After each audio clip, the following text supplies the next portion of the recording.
Good evening, welcome to left and right. రాష్ట్ర విభజన జరిగిన తర్వాత నవ్యాంధ్ర నిర్మాణానికి పూనుకున్న ముఖ్యమంత్రి చంద్రబాబు నాయుడు హైదరాబాద్ అనుభవాన్ని రిపీట్ కానివ్వబోమని, రాష్ట్రంలోని 13 జిల్లాల్లో సమగ్రమైన అభివృద్ధిని తీసుకొస్తామని, ప్రత్యేకించి వెనుకబడిన ప్రాంతాలను గుర్తించి మరి అక్కడ ఏ ప్రాజెక్టులు కానీ ఏ పథకాలు కానీ అమలు చేస్తే ఆ ప్రాంతాలు అభివృద్ధి చెందుతాయో అక్కడున్న వనరులు ఏంటో గుర్తించి మరి అక్కడ అభివృద్ధి చేస్తామని చాలా సుదీర్ఘమైన ప్రకటనలు గతంలో చేసిన సందర్భం చూసాం. అనంతపురంలో ఏముంటాయి, కర్నూలులో ఏముంటాయి, చిత్తూరులో ఏముంటాయి, కడపలో ఏముంటాయి, నెల్లూరు, ఇట్లా జిల్లాల వారీగా ఒక లిస్టు కూడా ప్రకటించిన సందర్భం మనం చూస్తాం. అలాంటిది ఈరోజు మళ్ళీ ఒక కొత్త రకమైన ప్రకటన పత్రికల్లో వార్తల రూపంలో కనపడింది. నవరత్నాలుగా ప్రకటిస్తూ పరిపాలనా నగరం, ఆరోగ్య నగరం, ఆర్థిక నగరం, విజ్ఞాన నగరం, న్యాయ నగరం, ఎలక్ట్రానిక్ నగరం, విద్యానగరం, క్రీడా నగరం, పర్యాటక నగరం, ఈ రకమైన 9 ప్రాధాన్యతలను తీసుకొని ఈ ప్రాధాన్యత నగరాలను నిర్మిస్తామని, అయితే ఇవన్నీ నవ్యాంధ్రకు రాజధానిగా నిర్మితమవుతున్న అమరావతి చుట్టూ ఈ 9 నగరాలు కూడా కేంద్రీకృతము అయి ఉంటాయని ఇవాళ ప్రభుత్వం చెప్తున్న మాట.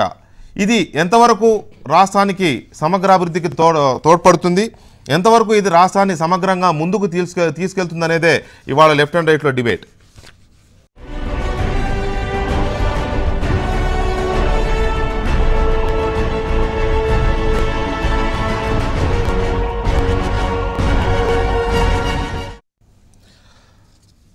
రైట్, ఇవాళ లెఫ్ట్ అండ్ రైట్లో డిబేట్లో పాల్గొనడానికి సీనియర్ నాయకులు, మాజీ హోంమంత్రి, ప్రస్తుత వైఎస్ఆర్ కాంగ్రెస్ పార్టీ నాయకులు ఎంవి మైసూరారెడ్డి గారు, అలాగే సీనియర్ జర్నలిస్ట్, ప్రముఖ సామాజిక రాజకీయ విశ్లేషకులు తెలకపల్లి రవి గారు స్టూడియోలో ఉన్నారు. ఇక తెలుగుదేశం పార్టీ శాసనసభ్యులు ఆలపాటి రాజేంద్ర ప్రసాద్ గారు విజయవాడ నుంచి, అలాగే మరో సీనియర్ జర్నలిస్ట్ అంకబాబు గారు విజయవాడ నుంచి ప్రత్యక్ష ప్రసారాలు అందుబాటులో ఉన్నారు. కాంగ్రెస్ పార్టీ నాయకులు బొల్లినేని సత్యనారాయణ గారు, బొలిశెట్టి సత్యనారాయణ గారు ఢిల్లీ నుంచి ప్రత్యక్ష ప్రసారంలో అందుబాటులో ఉన్నారు. ముందుగా అంకబాబు గారు గుడ్ ఈవినింగ్ అండి. రైట్, అంకబాబు గారు 9 నగరాలు నేను ఇంతకుముందు చదివి వినిపించాను. పరిపాలనా నగరం, ఆరోగ్య నగరం, ఆర్థిక నగరం, విజ్ఞాన నగరం, న్యాయ నగరం, ఎలక్ట్రానిక్ నగరం, విద్యానగరం, క్రీడా నగరం, పర్యాటక నగరం, ఈ 9టిని 9 నవరత్నాలుగా పేర్కొంటున్నారు. రైట్, బాగుంది, మంచిది, అవసరమే, ఒక్కొక్క రంగానికి ఒక్కొక్కటి అవసరమే. అయితే ఈ 9 అమరావతి చుట్టూ ఉంటాయి అనేది ఇప్పటివరకు వారు చెప్తున్న మాట, ఇవాళ మనం పత్రికల్లో ప్రధానంగా చూసిన వార్త. ఇది సమగ్రమైన అభివృద్ధికి తోడ్పడుతుందా? ఇవి అమరావతిలో ఉండడమే కరెక్టా, లేక వీటిని డీసెంట్రలైజ్ చేయాల్సిన అవసరం ఉందని మీరు భావిస్తున్నారా? వెంకటకృష్ణ గారు సార్, ఈ 9 నగరాలు అమరావతిలో ఉండడానికి అభ్యంతరం లేదు, కానీ మొన్ననే మీరు చూశారు, పవన్ కళ్యాణ్ గారు ఒక విషయం చెప్పారు. అవును, ఆహ్వాన పత్రిక ఇవ్వడానికి అమరావతిని మరో హైదరాబాద్ చేయొద్దు అని చెప్పారు. అట్లే బైరెడ్డి రాజశేఖర రెడ్డి గారు ఈరోజు ఒక విషయం చెప్పారు, మేము మళ్ళీ ఉద్యమం చేసుకొస్తాము, శ్రీబాగ్ ఒప్పందం ప్రకారం అసలు కర్నూలులోనే రాజధాని రావాల్సి ఉంది, అమరావతిలో నిర్మించడాన్ని మేము వ్యతిరేకిస్తామని ఒకటి చెప్పారు. అట్లాగే టీజీ వెంకటేష్ గారు పదే చెబుతున్నారు, హైకోర్టు కర్నూలులో రావాలి, ఈ రాయలసీమను కూడా సమగ్ర అభివృద్ధి చేయకపోతే మళ్ళీ హైదరాబాద్ మాదిరి అమరావతి అయిపోతే ఈ ప్రాంతంలో కూడా ప్రమాదం ఏర్పడే పరిస్థితి ఉందని చెప్పారు. అది దృష్టిలో పెట్టుకొని ఆయన మొదటి నుంచి 9 జిల్లాలకు ఇందాక మీరు చెప్పినట్టుగా 9 ప్రణాళికలు చెప్పారు. ఏ ప్రాంతంలో ఏ వనరులు అధికంగా ఉన్నాయో ఆ వనరుల ప్రకారం ఆ ప్రాంతాన్ని అభివృద్ధి చేస్తామని, అన్ని చోట్ల సమగ్ర అభివృద్ధి చేస్తామని, గతంలో చేసిన పొరపాటు చేయమని చెబుతూ వచ్చారు. కానీ ఈరోజు ఈ నవనగరాల విషయం చెప్పిన తర్వాత, నవ ప్రణాళికలు చెప్పిన తర్వాత ఒకసారి మళ్ళీ అందరికీ ఒక ఆలోచన కలుగుతుంది, మరో పొరపాటు ఏమన్నా చేస్తారా? గతంలో 60 సంవత్సరాల పాటు పాలకులందరూ హైదరాబాద్ మీదనే కేంద్రీకృతం చేసి ఈరోజు ఈ ప్రాంతంలో మొత్తం ఏర్పాటు చేసుకోవాలన్న పరిస్థితి తీసుకొచ్చారు. ఇప్పుడు ఈ గవర్నమెంట్ కూడా, అంటే చంద్రబాబు నాయుడు గారి ఆధిపత్యంలో ఈ ప్రాంతంలోనే సమగ్రాభివృద్ధి చేస్తే మిగతా ప్రాంతాలు అసంతృప్తి చెందే అవకాశం, తర్వాత ప్రతిపక్షాలకు విమర్శించే అవకాశం, ఆ ప్రాంతంలో ఉండేవాళ్ళు పునరాలోచించే అవకాశం వస్తుంది. అటువంటి ఆలోచనకు తావు రాకుండా ఈరోజు చెప్పిన ఈ ప్రకటన ఈ నవనగరాల నిర్మాణాన్ని గూర్చి కొంచెం రేపటి 22వ తేదీ ఈ శంకుస్థాపనకు ముందుగానే ఒక పూర్తి వివరణ ఇస్తే ప్రజల్లో ఉండే అనుమానాలు తీరిపోయే అవకాశం ఉంటుంది. కానీ లేకపోతే ఈ నవనగరాల గురించి చెబితే అన్నీ ఇక్కడే వచ్చాయి.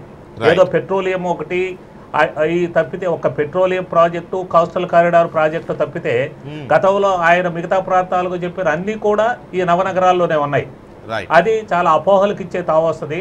దాన్ని ఆలోచించి ఒకటి క్లారిఫై చేస్తే 22వ తేదీ లోపలే కొంచెం ప్రజలకు అర్థమయ్యే విధంగా ఉంటుంది అనుకుంటున్నాను. రాజా గారు గుడ్ ఈవినింగ్ అండి. నమస్కారం అండి. రాజా గారు, హైదరాబాద్కు సంబంధించిన ఒక ఎక్స్పీరియన్స్ మనకు ఉంది. అభివృద్ధి అనేది ఒక చోట కేంద్రీకృతం కాకూడదు. పర్టికులర్గా ఇప్పుడు ఆంధ్రప్రదేశ్ రాష్ట్రం ఏర్పడిన నేపథ్యంలో అటు ఉత్తరాంధ్ర రూపంలోనో ఇటు రాయలసీమ నేపథ్యంలోనో ఆ మాటకు వస్తే కాస్త నెల్లూరు, కాస్త ఒంగోలు ప్రాంతాల్లో కూడా పల్నాడు లాంటి ప్రాంతాలు కూడా కొన్ని వెనకబడి ఉన్నాయి. కాబట్టి అభివృద్ధి అనేదాన్ని వికేంద్రీకరించి ప్రాంతాల వారీగా అక్కడున్న వనరులను ఆసరాగా చేసుకుని డెవలప్ చేయాలని ఒక ప్రణాళిక చెప్పుకున్నారు. రాజుల కాలంలో కోటలు నిర్మించినా లేకపోతే ఇప్పుడు ప్రజాస్వామ్యంలో నగరాలు నిర్మించిన వ్యూహాలు ఉంటాయి, తప్పులేదు. అలాగే అభివృద్ధి కూడా స్ట్రాటజీస్ ఉంటాయి. కానీ ఇది ఏ రకమైన స్ట్రాటజీ? అమరావతి చుట్టూనే 9 నగరాలను నిర్మించాలి అని అనుకోవడం ఏ రకమైన స్ట్రాటజీ? అంటే ఇక్కడ మనం ఆలోచించాల్సింది ఒకటి ఉందండి. చాలా స్పష్టంగా చంద్రబాబు నాయుడు గారు గతంలోనే హైదరాబాద్ లాగా కాకుండా డీసెంట్రలైజేషన్ ఉండాలి, డీసెంట్రలైజేషన్ నుంచి సెంట్రలైజేషన్కి రావాలని చెప్పే కాన్సెప్ట్. ఇక్కడ క్యాపిటల్ సిటీలో వీటికి సంబంధించిన ఏదైతే ఈ యొక్క మిషన్స్ కానీ గ్రిడ్స్ కానీ లేకపోతే ఈ నవనగరాలకు సంబంధించిన ఈ 9 అంశాల్లో విద్య కానీ వైద్యం కానీ లేకపోతే సైంటిఫిక్గా కానీ లేదా టూరిజం కానీ ఇట్లన్నిటికీ సంబంధించిన సెక్టర్స్ ఇక్కడ ఉంటే బాగుంటుందని చెప్పి ఆ రకంగా ఈ సిటీని ఎట్లా విడగొట్టాలి అనే దానికి ప్రామాణికంగా తీసుకొని ఆ రకమైన భావన వచ్చేలాగా చెప్పారు తప్పితే డీసెంట్రలైజేషన్ స్వస్తి చెప్పి మళ్ళీ సెంట్రలైజేషన్ని ఆలోచన చేస్తూ ఉందనే ఆలోచన రానియటం అనేది కొద్దిగా పొరపాటుగా అనిపిస్తుందని చెప్పి అనుకుంటాను. రాజా గారు, మీరు పొరపాటు పడుతున్నారో లేకపోతే మమ్మల్ని పొరపాటు దిశగా తీసుకెళ్లాలనుకుంటున్నారో నాకు అర్థం కావట్లా. ఈ 9 నగరాలకు సంబంధించి చాలా స్పష్టమైన డీటెయిల్డ్ నరేషన్ ఇవాళ చూసాం. పరిపాలనా నగరం అంటే సచివాలయము, రాజ్భవన్, అసెంబ్లీతో పాటు అన్ని ప్రభుత్వ కార్యాలయాలు వ్యవస్థలు ఇక్కడ ఉంటాయి. ఆరోగ్య నగరం అంటే అంతర్జాతీయ ప్రమాణాలతో వైద్యశాలలు, ప్రైవేటు వైద్యశాలలు, వైద్య విద్యా సంస్థలు, నర్సింగ్ కళాశాలలు, రోగ నిర్ధారణ కేంద్రాలు, ప్రత్యామ్నాయ వైద్య విధాన కేంద్రాలు. చాలా స్పష్టంగా ఆర్థిక నగరం, ఆర్బీఐ ప్రాంతీయ కార్యాలయం, ప్రభుత్వ ప్రైవేటు బ్యాంకులు, ఆర్థిక నిపుణుల కేంద్రాలు, ఫండ్లు, బాండ్లు, బీమా కేంద్రాలు, ఆర్థిక శిక్షణా సంస్థలు అన్నీ ఇక్కడే. విజ్ఞాన నగరం, పరిశోధనా కేంద్రాలు, టెక్నాలజీ ఇంక్యుబేటర్లు, వైద్య జీవ పరిశోధనా కేంద్రాలు, న్యాయ నగరాలు. అలాగే న్యాయ నగరాల్లో అన్ని రకాల న్యాయ సేవలు ఒకే చోట అందేలా ఉంటాయి. హైకోర్టు, లోకాయుక్త, ట్రిబ్యునళ్లు, న్యాయ విశ్వవిద్యాలయాలు, జ్యుడిషియల్ అకాడమీ అన్నీ ఒకే చోట. ఇక ఎలక్ట్రానిక్ నగరం, రాష్ట్ర ఆర్థికాభివృద్ధికి ఉత్ప్రేరకంగా ఉండే ఎలక్ట్రానిక్ తయారీ రంగం అంతా ఇక్కడే కేంద్రీకృతం. ఇక విద్యానగరానికి సంబంధించి జాతీయ అంతర్జాతీయ విద్యా సంస్థలని రాష్ట్రంలోనే ఏర్పాటు చేయడానికి ఉద్దేశించారు. చదువు కోసం ఎవరు బయటికి పోకుండా బయటి వాళ్లే ఇక్కడికి వచ్చేలాగా దీన్ని ఉద్దేశిస్తున్నారు. క్రీడా నగరం, భవిష్యత్తులో ఎలాంటి ప్రపంచ ఈవెంట్స్ అయినా నిర్వహించేలా స్టేడియంలు, చుట్టూ కోచింగ్ సెంటర్లు, స్పోర్ట్స్ విలేజ్లు. పర్యాటక రంగం, ఐకానిక్ టవర్లు, వంతెనలతో జలక్రీడలు, వస్తు సంగ్రహణాలయాలు, కృష్ణానదీ తీరాన్ని పర్యాటక హబ్గా మార్చబోతున్నారు. ఇంత క్లియర్గా ఉన్న తర్వాత ఇదేదో హెడ్ క్వార్టర్స్ మాత్రం ఇక్కడ ఉంటాయి, ఇది ఎక్కడో మిగతా అంత ఎక్కడో ఉంటుంది అని బహుశా మీకు తెలియక కాదు. కాకపోతే ఏంటంటే ప్రస్తుతానికి ఏదో వెంకటకృష్ణ గారు కాదండి, మీరు ఇక్కడ చాలా స్పష్టంగా కూడా ప్రభుత్వం చెప్పడం జరిగింది.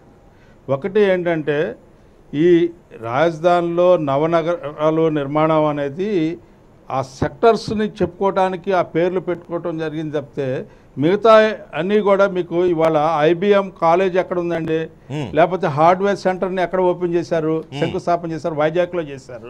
అట్లా చిత్తూరులో ఉన్న కాలేజీని తీసుకొచ్చి ఇక్కడ పెట్టలేం కదండి. అట్లాగే గుంటూరులో ఎయిమ్స్ పెట్టారు సార్. అట్లాగే గుంటూరులో వ్యవసాయ విద్యాలయానికి శంకుస్థాపన జరిగిందండి. It cannot be shifted to Amaravati capital. Only the capital అంటే అక్కడ నవనగరాలు నిర్మాణం అంటే ఏమిటంటే దాని ఉద్దేశం దానికి సంబంధించిన సమాచారం కానీ లేకపోతే ఇంకోటి కానీ centralise decentralisation to centralisation, centralisation to decentralisation. Developmental activities అన్నీ కూడా ఏ జిల్లాలో చేస్తామని చెప్పారో ఆ జిల్లాలో చేయడానికి ఎక్కడ కూడా వేరే రకమైన ఆలోచన ముఖ్యమంత్రి గారు చేయట్లేదండి. చాలా స్పష్టంగా వాళ్ళ సోలార్ సెక్టర్ ఉంది, అనంతపూర్లో పెట్టారు. అట్లాగే అక్కడే హార్డ్వేర్ సెంటర్ని డెవలప్ చేయాలని చెప్పి, డిఫెన్స్ సెంటర్ని అక్కడ డెవలప్ చేయాలని అనంతపూర్లో, దానికి ఎక్కడ డీవియేషన్ లేదు.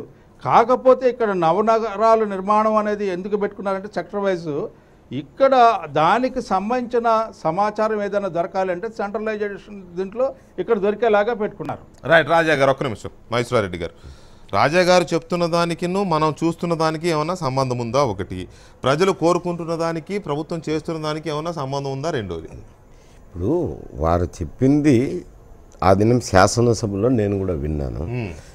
ఏం చెప్పినారు అని అంటే వికేంద్రీకరణ అనేది. ఓ చోట కేంద్రీకృతమైతే ఇంతకుముందు హైదరాబాద్లో ఓ పొరపాటు చేసాం, అంతా కేంద్రీకరణ చేసిన తర్వాత మీరు వెళ్ళిపోండి అని అన్నారు.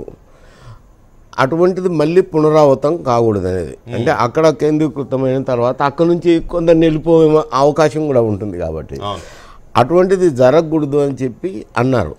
కానీ ఇప్పుడు పరిస్థితులు చూస్తే వారు మాట్లాడచ్చు, ఏదైనా మాట్లాడచ్చు. కొన్ని సిటీని ఇన్ని సెక్టార్లుగా డివిజన్ చేసినారు అని.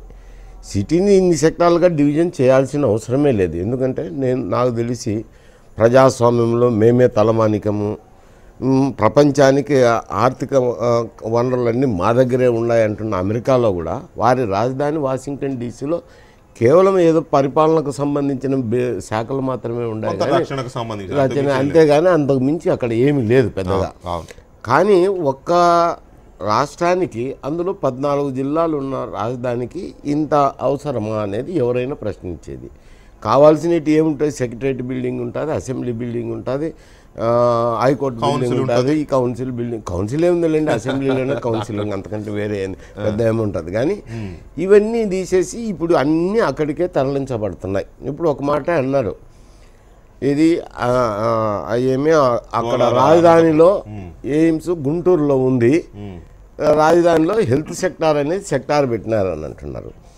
నాకు తెలియక అడుగుతున్నాను. మరి నాకైతే తెలిసినంత వరకు రాష్ట్రంలో మెడికల్ అండ్ హెల్త్ నేర్పించే విశ్వవిద్యాలయం వచ్చి విజయవాడలో ఉంది.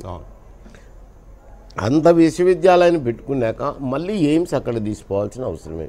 గుంటూరును, విజయవాడను, అమరావతిని వేరుగా ఎవరు చూడడం లేదు. అందుకే ఇవన్నీ పరిస్థితులు శివరామకృష్ణ కమిటీ రిపోర్ట్ ఇచ్చే ముందర అంతా తిరిగినప్పుడు ప్రజల్లో ఉండే మనోభావాలను దృష్టిలో పెట్టుకునే ఆయన ఒకచోట ఉండకూడదు, అందులోని ఈ ఏరియా పనికిరాదని చెప్పారు. ఏ ఏరియా అయితే పనికిరాదు, వద్దు క్యాపిటల్ అని చెప్పినాడో అదే ఏరియాని ఎంపిక చేయటం జరిగింది ప్రభుత్వము.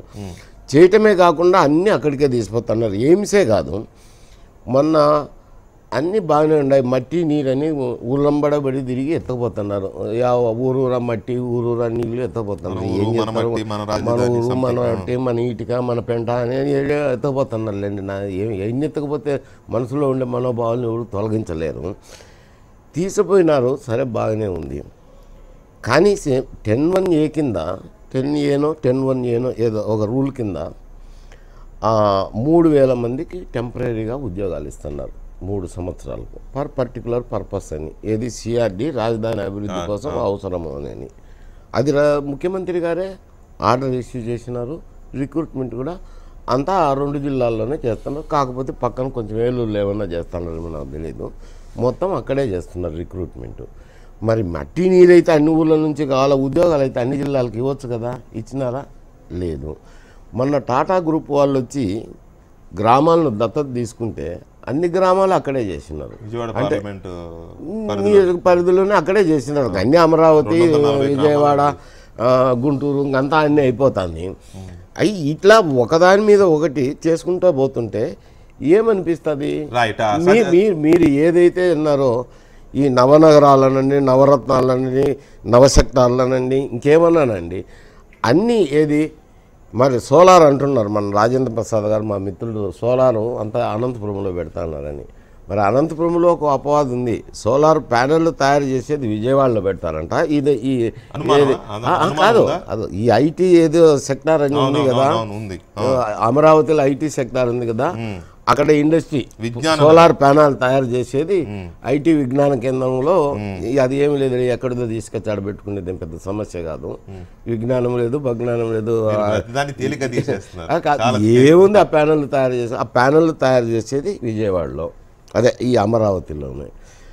తర్వాత ఈ ప్యానెల్ ఎత్తపోయి భూములన్నీ తీసుకొని ఆడ ప్యానెల్ బిగించి కరెంటు ఉత్పత్తి చేసుకునేది. ఆ సత్యనారాయణ గారు ఈ రకంగా 9 కీలకమైన సెక్టార్స్ ని గుర్తించారు. ఆ 9 కీలకమైన సెక్టార్స్ కి సంబంధించిన సిటీస్ అంటూ అమరావతి చుట్టూనే పెట్టబోతున్నారు అనేది ఇవాళ అధికారికంగానే వచ్చిన వార్త. ఎందుకంటే కొన్ని మీడియా సంస్థల్లోనో లేదా కొన్ని పత్రికల్లోనో ఛానల్లోనో వచ్చే వార్తను మనం గెజిట్లుగానే చూడాల్సి వస్తుంది ఇప్పుడున్న పరిస్థితుల్లో.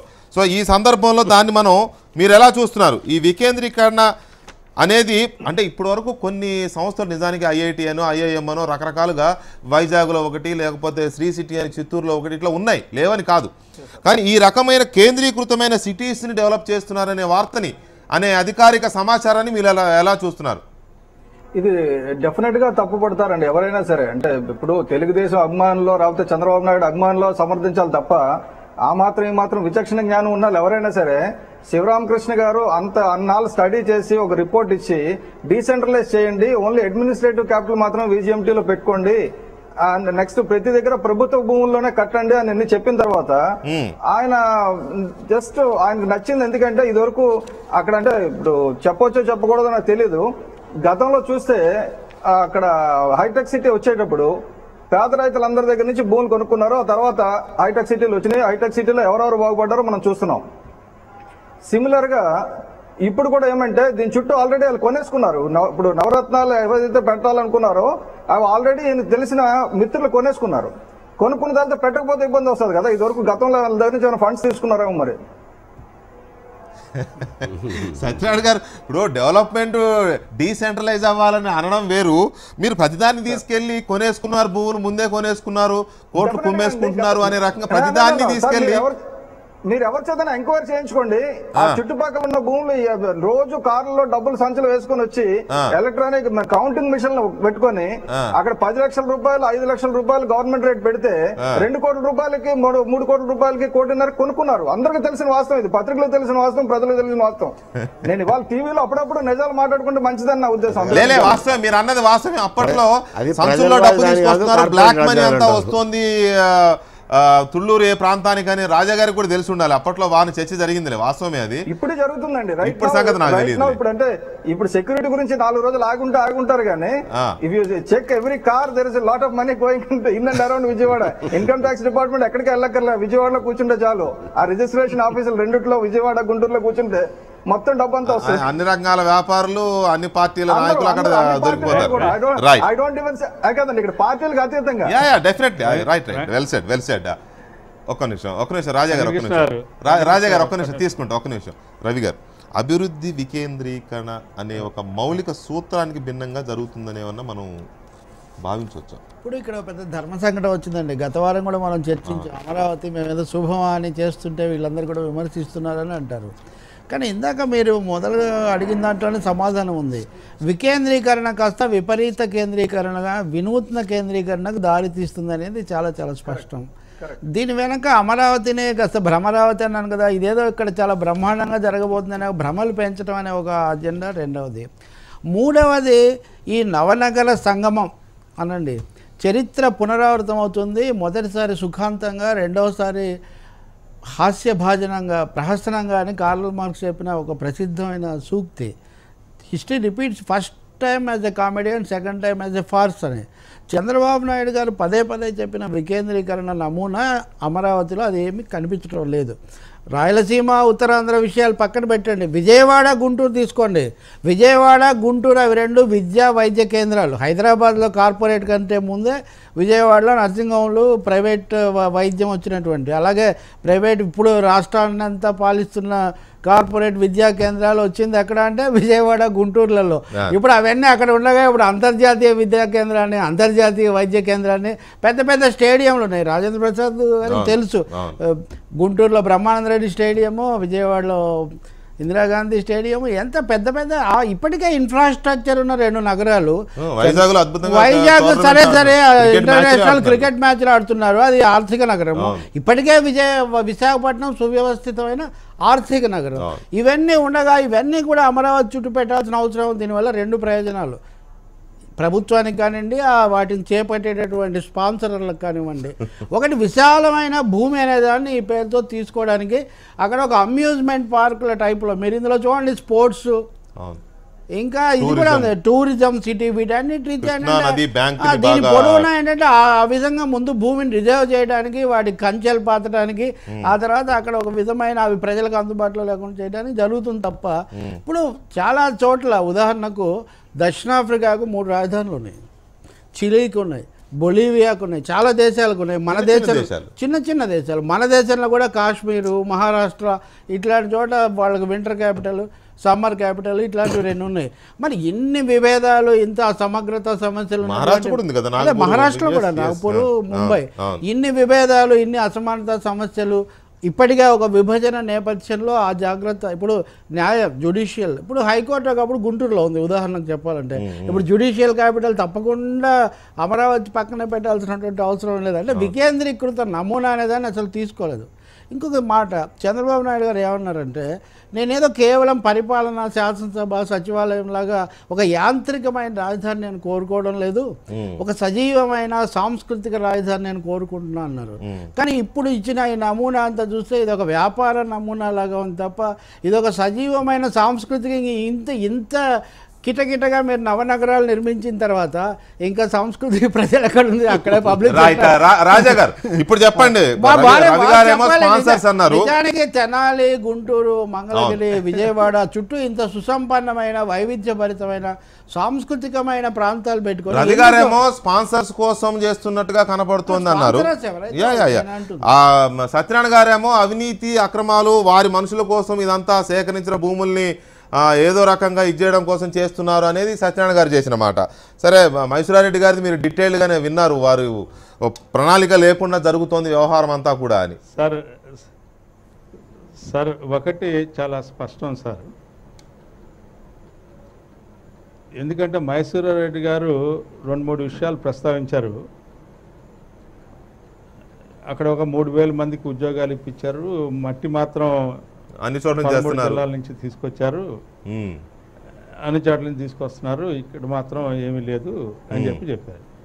3,000, ఎందుకంటే మనం ముందుగానే చెప్పాం, ఎక్కడైతే భూ సమీకరణ జరిగిందో ఆ జరిగిన ప్రాంతంలో ముందుగా ఎవరైతే ఉద్యోగ అవకాశాలు ఉన్నాయో, నిరుద్యోగులుగా మిగిలారో వాళ్ళని ముందుగా అక్కడ ఆ క్రీడలో మనం తీసుకోవాలని చెప్పి మనం చెప్పాం. ఒకటి ఒప్పుకుంటాను. రెండోది, వారు చెప్పేది ఏంటంటే ఇదేదో మట్టో లేకపోతే ఇంకోటో, లేకపోతే ఆయన వాడకూడని పదం కూడా వాడాడు, పెంటా గంట అని. ఆయన పెద్దతనానికి వదిలేస్తున్నాను, కానీ ఒకటి మాత్రం చేసుకుంటున్నావు. ఎందుకంటే ఏదైనా సరే సంప్రదాయం మనకి ఒకటి రాజకీయాల్లో ఒకటి ఉండాలని నేను కోరుకుంటూ ఉంటాను. పెద్దలు మైసూర్ రెడ్డి లాంటి వారే అట్లాంటి పదాలు ఉపయోగిస్తాం అనేది మంచిది కాదు. రెండోది ఏంటంటే, చూస్తాను రాజేంద్ర ప్రసాద్, ఒకటి మనం గమనించాల్సింది, ఇవాళ మీ రాజధాని మీరు నిర్మాణం చేసుకోండి. మా రాజధాని కాదులే. అరే మన అందరి రాజధాని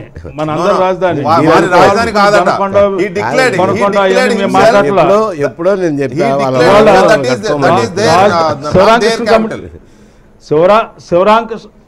శివరామకృష్ణ కమిటీ గారు కూడా ఏం చెప్పారనేది ఒకసారి మనం గుర్తు తెచ్చుకోవాల్సిన అవసరం ఉంది. ఇక్కడ ఉండకూడదని చెప్పలేదండి, ఇక్కడ డెన్సిటీ ఉంది, ఎక్కువ డెన్సిటీ, మనుషుల యొక్క ఉండటం అనేది, జీవనం చేయటం అనేది ఎక్కువ సాంద్రత ఉంది కాబట్టి, హై డెన్సిటీ ఉంది కాబట్టి, ఇక్కడ కాకుండా తక్కువ సాంద్రతతో, తర్వాత భూములు కూడా ఎక్కువ వాల్యూ ఉంటుందని చెప్పి, దానికి ఎవరు కూడా ప్రపంచంలో ఎవరు ఇప్పుడు వరకు కూడా ఇలాంటి ఎక్స్పెరిమెంట్ చేయలే. First time in the history ప్రపంచంలో ఈ రోజున ఒక ప్రయోగం, ఏ రకమైన ప్రయోగం చేసాం, స్వచ్ఛందంగా రైతులు 33,000 ఎకరాలు ఇస్తూ ఉంటుంటే ఇవాళ సత్యనారాయణ గారు కానీ లేకపోతే ఇంకా మిగతా పెద్దలు వాటిని వక్రీకరించడానికి అనుమానాలు తీసుకురావడానికి ఇవాళ ఏదో ఎవరి కోసమో ఈ రాజధాని ఏర్పరచామని చెప్పే ప్రయత్నం చేస్తూ ఉంటుంటే చాలా ఆశ్చర్యకరంగా ఉంది. ఎందుకంటే ఇవాళ ఒక రాజధాని లేకుండా ఒక రాష్ట్రాన్ని విభజించి ఇవాళ రాష్ట్రంకి రాజధాని ఏర్పరచుకునే విషయంలో అందరికీ అందుబాటులో ఉండే విధంగా అన్ని రకాలుగా ఒక రాజధాని అంటే ఎక్కడో ఒక మారుమూల ప్రాంతంలోనో రూపాయి తక్కువ తీసుకోనో అక్కడ మంచి భూమి లేకుండా లేకపోతే వస్తువు లేకుండా ఏ రకమైన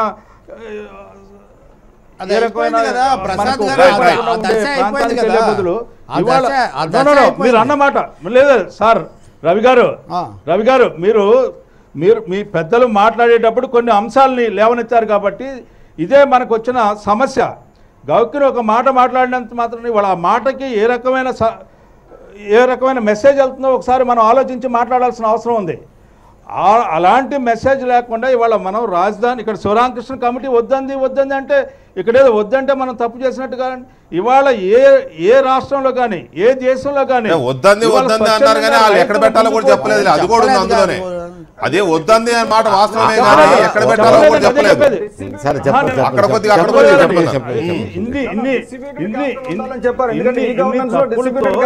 కష్టాలతో ఈ రాష్ట్రాన్ని విడగొట్టి ఇవాళ చంద్రబాబు నాయుడు గారు చేసే ప్రయత్నాన్ని ఏదో రకంగా వక్రీకరించడానికి ప్రయత్నిస్తున్నారు తప్పితే ఇవాళ చేసిన విధానాన్ని మెచ్చుకునేలాగా ఇవాళ మొత్తం రాష్ట్రం 13 జిల్లాల నుంచి నీరు మట్టి తీసుకొస్తా ఉంటుంటే ఒక సంచలనం, ఒక చైతన్యం, ఒక రకరకాలుగా తీసుకురావాలి.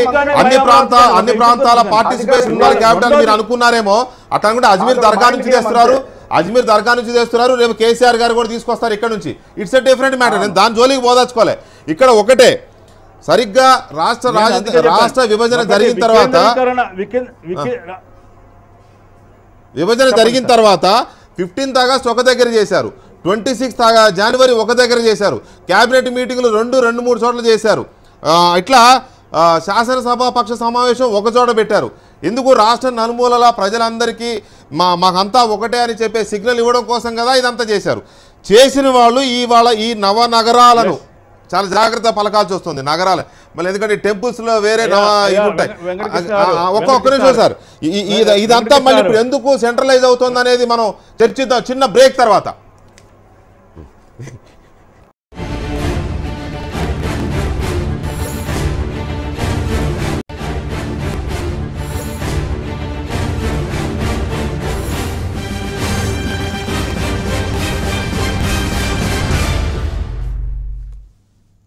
Right, welcome back to left and right.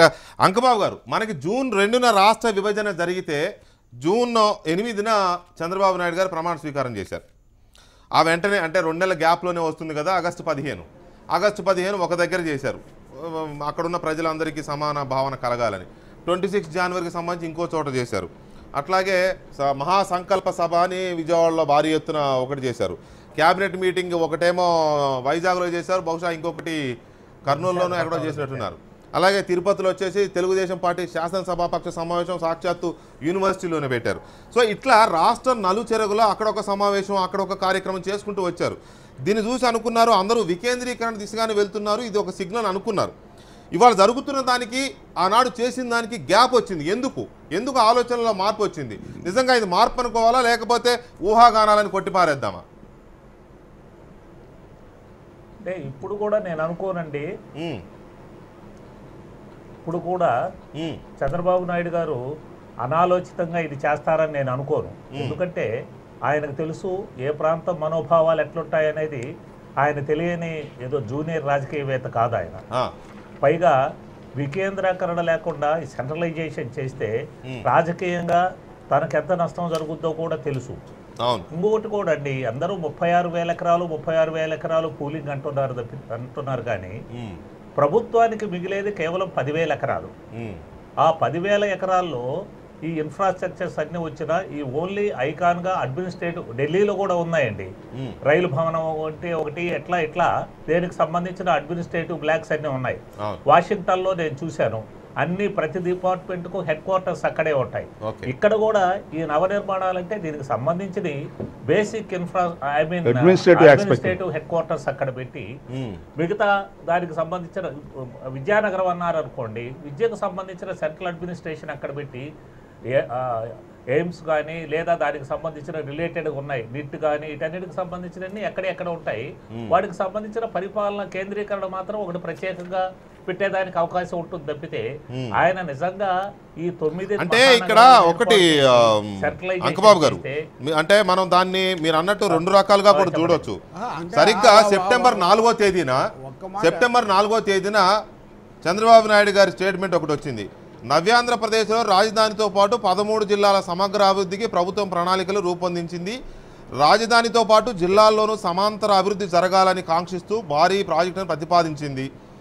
ఉమ్మడి ఆంధ్రప్రదేశ్ రాజధాని హైదరాబాద్ నుంచి నేర్చుకున్న అనుభవాల నేపథ్యంలో అభివృద్ధి వికేంద్రీకరణ సూత్రంతో నవ్యాంధ్ర సమగ్రాభివృద్ధికి ముఖ్యమంత్రి చంద్రబాబు నాయుడు ప్రాజెక్టుల రూపకల్పన చేశారంటూ అనంతపురానికి ఒక 10, చిత్తూరుకు ఒక 10, కర్నూలుకు 12, కడపకు 10 ఇట్లా జిల్లాకు కొన్ని ప్రకటిస్తూ వచ్చినట్టుగా సెప్టెంబర్ 4వ తేదీ ప్రకటన.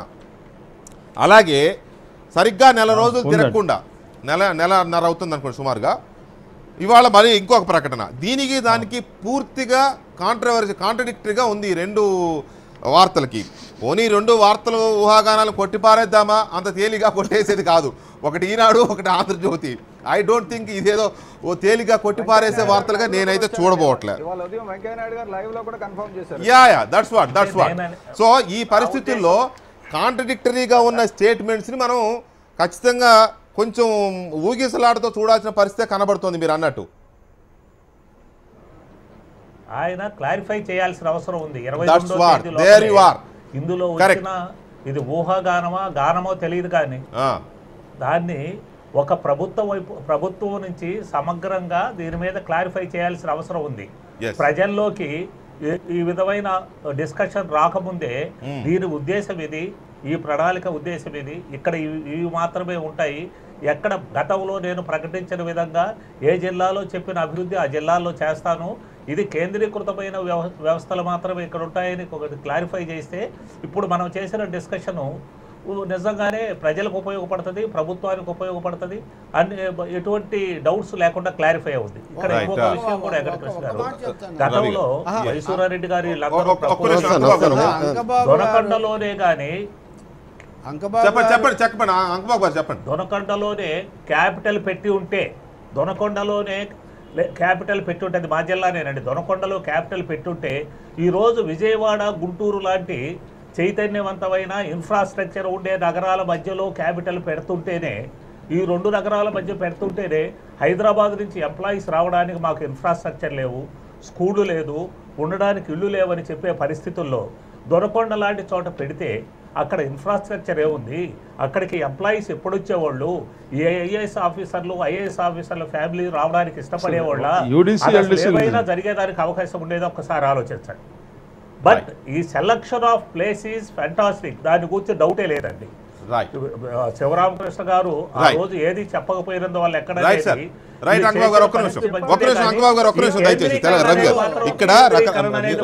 ఎవరు అంగీకరించండి, కేంద్రీకరణ అంగీకరించాం.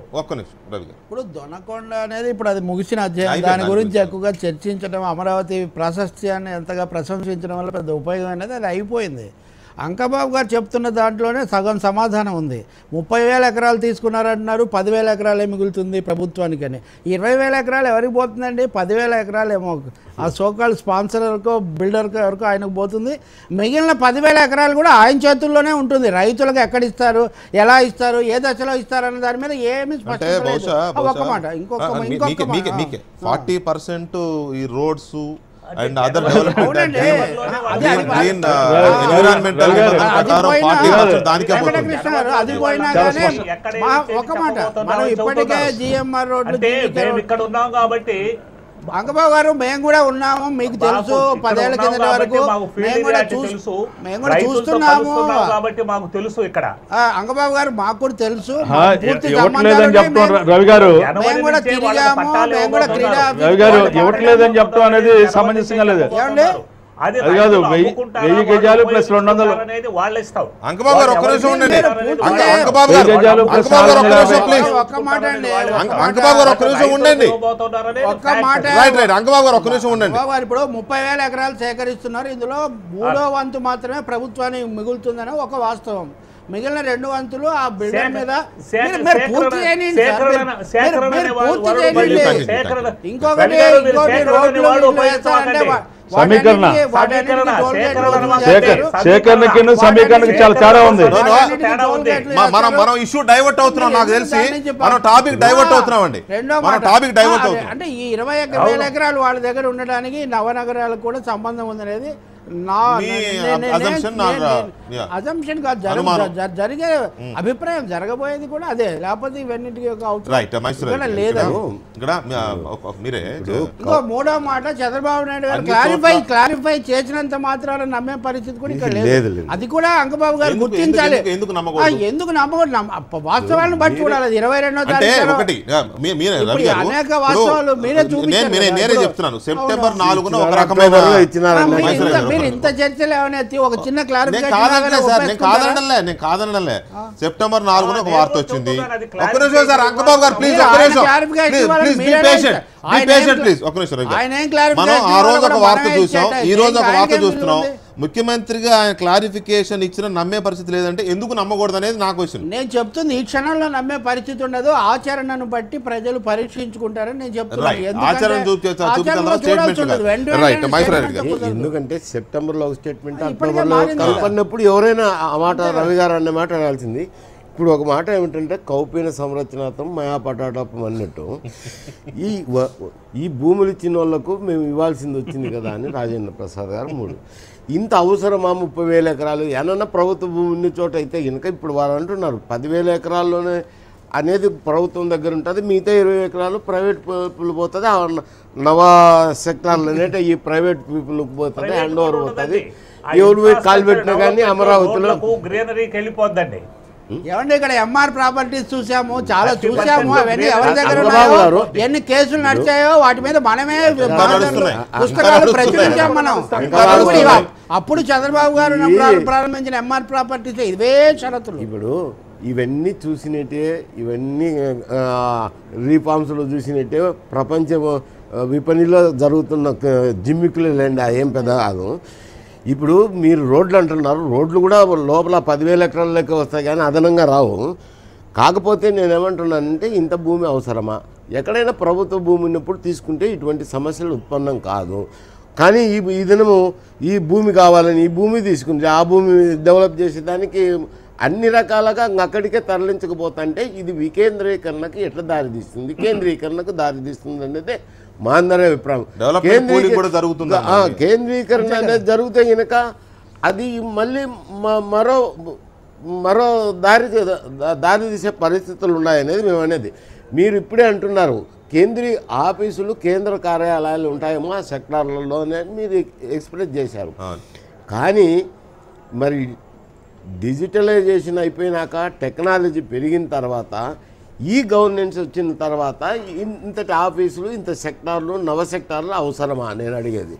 ఎందుకంటే కనుక ఒక్కొక్క జిల్లాలో ఒక్కొక్క కేంద్రం పెట్టినారనుకోండి, 9 కేంద్రాలు 9 జిల్లాల్లో పెడితే ఎంతసేపు పంపించుకోవాలని ఇప్పుడు ఫైల్లే పోతున్నాయి.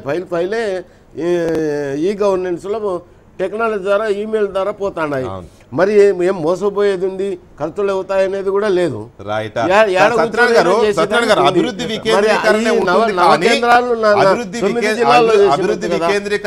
జిల్లాలకు జిల్లాలకి ఉంటుంది కానీ కేవలం వాటికి ఆయా పథకాలకు ఆయా రంగాలకు సంబంధించిన హెడ్ క్వార్టర్ మాత్రం ఇక్కడ ఉంటుంది. అంత మాత్రాన అభివృద్ధి కేంద్రీకరణ జరిగినట్టు కాదు అనేది రాజా గారి ఆర్గ్యుమెంట్. ఇది చూస్తుంటే ఇప్పుడు మనం చర్చ చూసినా లేకపోతే ఈ వార్తలు ఈ ప్రకటనలు చూస్తే మనకు అలా నమ్మబుద్ధి అవుతుందా? నమ్మగలమా? ఇది జరిగితే వికేంద్రీకరణ జరిగితే అందరికీ మంచిదండి. రాకపోతే బాబు గారికి కూడా మంచిది కాదు. అది ఆయన కూడా తెలుసుకోవాలి. మన ఒక్కరికే కాదు కదా, తర్వాత మిగతా రాయలసీమ ప్రజలు ఉత్తరాంధ్ర ప్రజలు కూడా మొత్తం తీసుకెళ్లి ఇక్కడ విజయవాడ చుట్టుపక్కల పెడితే మిగతా వాళ్ళు ఓట్లు అక్కర్లేదు ఆయనకి, ఉత్తరాంధ్రది రాయలసీమది అక్కర్లేదా? ఆయన ఓటు సంగతి ఆయన చూసుకుంటారు, డెవలప్మెంట్ సంగతి మీరు చెప్పండి. రాయలసీమ కదండి, విజయవాడలో రేట్ల మీద కూడా అంకబాబు గారికి తెలుసు. సరే ఓట్ల విషయం వేర్లేండి, ఓట్ల సంగతి ఇప్పుడు ఎందుకు? విజయవాడలో చాలా టైం రియల్ ఉంది. ఎస్టేట్ మీద ఇప్పుడు కూడా జరగాల్సింది ప్రభావం ఏంటి, పడింది. ఏం జరిగితే బాగుంటుంది అది చెప్పండి. ఓట్ల సంగతి టైం ఉందిలే. ఆ పాయింట్ కి వస్తున్నానండి స్ట్రైట్ గా. ఇప్పుడు హైదరాబాద్ లో చంద్రబాబు నాయుడు గారు చేసిన డెవలప్మెంట్ వల్ల పెద్ద ప్రమాదం జరగలేదు. ఎందుకు జరగలేదు? అంకబాబు గారు పరిస్థితులు దయచేసి నేను అడిగినప్పుడు చెప్పండి, ఎందుకంటే క్రాస్ ట్రాక్ అవుతోంది. దయచేసి అంకబాబు గారు ప్లీజ్, సత్యనారాయణ గారు ప్లీజ్ ప్రొసీడ్. సార్, ఇప్పుడు హైదరాబాద్ లో ఒక పెద్ద ప్రమాదం తప్పడానికి కారణం ఏంటంటే హైదరాబాద్ అంతా బంజరు భూములు కాబట్టి ఆయన ఇష్టం వచ్చినట్టు ఎక్కడ గీత గీసేసుకున్నా పెద్ద వ్యవసాయానికి కానీ ప్రొడక్షన్ కానీ నష్టం జరగల. ఇప్పుడు ఆంధ్రప్రదేశ్ లో 13 జిల్లాల ఆంధ్రప్రదేశ్ లో ఈస్ట్ గోదావరి, వెస్ట్ గోదావరి, కృష్ణా, గుంటూరు మనకి 4 తిండి పెట్టే జిల్లాలు. ఇందులో అగ్రికల్చర్ ని నాశనం చేసుకుని అక్కడ పంట పొలాలు, ఇప్పుడు మనకి బీడు భూములు చాలా దగ్గర ఉన్నాయి, అక్కడ చేసుకోవచ్చు. అలాగే ఇంకొకటి ఏమంటే మోస్ట్ ఇంపార్టెంట్ మనం అందరూ ఇప్పుడు వరకు డిస్కస్ చేయని ఒక పాయింట్ అండి, మనం శత్రు దేశాలతో ఎప్పుడైనా ప్రమాదం రావచ్చు. మొత్తం మీ వెల్త్ అంతా ఒక దగ్గర ఉంటే ఒక బాంబు అవి బీడు భూములు ఎందుకు ఉన్నాయండి? ఏమండి మీరు అన్న మిగతా ప్రాంతాల్లో భూములు బీడు భూములు అన్నారు కదా, అవి బీడు భూములుగా ఎందుకున్నాయి? రకరకాల దానికి మీరు విడిగా పెద్ద డిబేట్ పెట్టాలి. కనీసం తాగడానికి నీరు కూడా లేని చోటకెళ్ళి ఓ పెద్ద నగరానికి కట్టమని మీరు చెప్తే అది ఎలాంటి సలహా అవుతుంది? ఇక్కడ తాగడానికి నీరు అంటే ఇది కూడా గోదావరి నుంచి ఎత్తుకొచ్చుకొని తాగడానికి నీరు అంటే అదట్టే సార్, అది కాదులేండి. నీరు తాగడానికి ఉండా ఎక్కడైనా అలాట్మెంట్ రావాల్సిందే. ఒడ్డునుంటే ఇష్ట ప్రకారం వాడేదానికి లేదు, ట్రిబ్యునల్ అవార్డ్స్ ఉన్నాయి, ట్రిబ్యునల్ అవార్డు ప్రకారం నీళ్లు రావాల్సిందే. రైట్.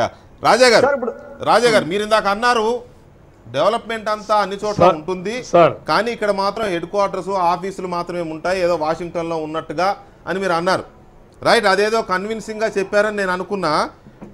హైదరాబాద్ లో హైకోర్టు ఉంటే గుంటూరులో హైకోర్టు పెంచి పెట్టమని కొన్ని సంవత్సరాలుగా ఉద్యమం చేశారు.